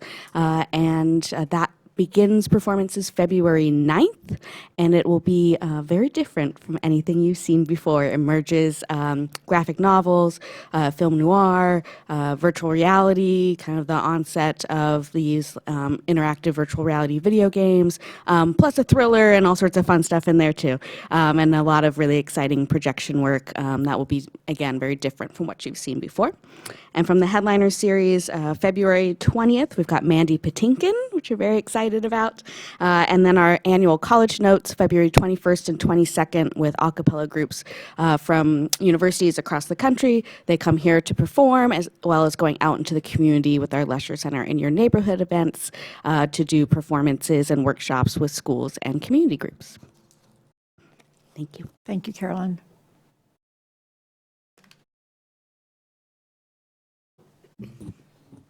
Good evening, Commissioners. Emily Enders, Bedford Gallery Curator. I will also keep my updates very brief. So a couple weeks ago, we opened Stitched Contemporary Embroidery, which includes 19 international artists who work in embroidery and really dive into these preconceived notions of what embroidery is and is not. And includes a lot of figurative and abstract work that really kind of breaks down barriers and redefines the medium. So that's on view until March 30th, and we have 3 associated events that are happening in conjunction with this exhibition. One is an age-inclusive Embroider Together workshop, which is geared towards families, but everyone can join, and you will learn how to embroider with giant plastic embroidery needles and burlap. So that is March 8th at 10:30. Then we have Cocktails and Conversation with Nika Jones. She's one of the artists in our exhibition, and she's flying out from Florida to help us with that event on March 14th at 5:30. And then we have an Adults Only Embroidery 101, where you will learn to embroider with small needles. And that is taught by a local artist, and that will be on March 21st at 5:30.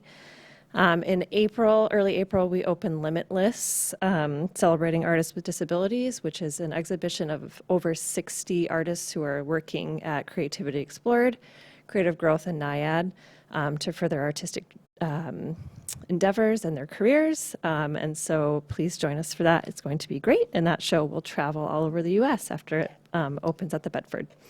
Questions? No questions, but I wanted to say what an amazing show it was, or it is, and I highly, highly recommend all of you please to go see Stitched at Bedford Gallery, please. Congratulations. Thank you. Thank you, Emily. And it's on view through when? March 30th. You still have time, but You have don't lots wait. of time. Don't delay. Act now. Real quick I just want to confirm for Friday's meeting with the mayor and the other chairs, Chair Dresser, you'll be there? I'll be there. Okay. Would somebody else like to join me there because Sarah can not attend? 7:30 in the morning. It's not required to be there. I mean, it's not No, required to would attend. One other commissioner like to join me. Yes. It is at 7:30. I can do it myself, but it's an interesting form. You want to come with me? Okay. So third floor, 7:30, Breakfast Friday. is provided. Yeah. Okay. I'll let the city clerk know that you'll be there. Thank you, Peter. That's all true. Center for Community of Art, anyone else presenting tonight? Okay. Now it's time for commissioner reports. Any commissioners have anything to say? I do. Surprise. I have a plea for Ned and Sarah. The Stitched show is phenomenal, but we need more school tours. And I would like the two of you to do a little arm twisting at your children's school. Is that okay that I said that? What I find is the personal, up to a teacher and say, there's this great show at the Bedford, you're going to get a half hour of art and a half hour of art making is very powerful. And when my kids were at school, I actually told teachers they had to take their class to the Bedford for tours. So March is pretty open. There's tours at 9:30 in the morning and 11 in the morning, Tuesday, Wednesday, Thursday. Can you do that for me, please? I am happy to do it. Is there, or could we access a list of how we could lean into like public buses, all of that stuff? I think this has been my hardest challenge, and we are here locally, is that the school can't afford the buses. And we could figure out a public shuttle, or we could take the public bus, but like we would, those kinds of coordination pieces are some of the walls that I've been up against. Do you have parent drivers? After school's pretty much maybe. During school? During Just school during hours, school. it's pretty rough on the permissions for that. Emily, would you be able to address this with, is DRA still providing buses for certain Contra Costa County schools to come to the Bedford? We haven't had a request in quite some time, but that is definitely something that we can discuss with Peggy. Also, is there any place where we can get information we can get about field trips, just as art being sort of a reward? Like, I would love to make it sort of an elevator speech that comes from you guys that's more, thoughtful. It would make it easier for us. Clearly, I don't have a problem selling art. So my school will be here somehow. We'll make it happen. But it is easier for me because I'm in the PTA and I am involved with the arts at the school. And we have plenty of drivers at my school, but I can clearly appreciate that, some of the concerns with other schools not being able to meet that. So I think that might help us in terms of communicating with the community. I I'm part of the PTA, and I have a strong artistic presence. I ran, the Reflections program and things. So we have the interest, especially at Walnut Heights. I can speak for my school. So I think that anything that comes from you guys that will encourage parents to talk to their children. I'm not sure exactly what I'm asking for here, but I think something for schools that come from you guys that will help us communicate that would be really helpful. Sure, we will work on that. So, Net, just to clarify, in this summer, and Emily, correct me if I'm wrong, a brochure goes out to all the teachers, especially for Walnut Heights, who used to come at least once a year to our shows. And I haven't seen Walnut Heights in a while, actually. So a brochure goes to the teachers listing the shows that are coming up and when they are, and inviting them to go to the Bedford website and sign up for a tour. So that is correct. That's yeah, correct. But So, I'm not sure that it's reaching the right people anymore. Right? Interesting. That might be an issue that we're having. Okay, and then what should Sarah do as far as looking into getting a bus for her school? Where does she need to go to do that? Me. Oh, cool. And we will work on. And then I forgot to mention, Sasha, I'm so sorry. We have Las Lomas coming to do a tour for Stitched. If you could lean on the Northgate art teachers, I know it's not as easy for Northgate to get here. Are you on block schedule? No, it's easier on a block schedule because students in this class. But sometimes an art teacher will say, you know what, we are doing this. I'm bringing seniors and we're doing AP art. And would you continue to encourage the art teachers to make a visit with their class, please? Try to do that. I have one more comment for you. When we used to take kids across New York City, it's small, but offer something, an incentive direct to the student to come on their own after school. $5 gift card. Like, you should, if we want young people under 18 to come, and they could get a BART card or they can get something, they'll show up, incentivize it. Any other commissioner comments for tonight before we adjourn? If not, this meeting's adjourned.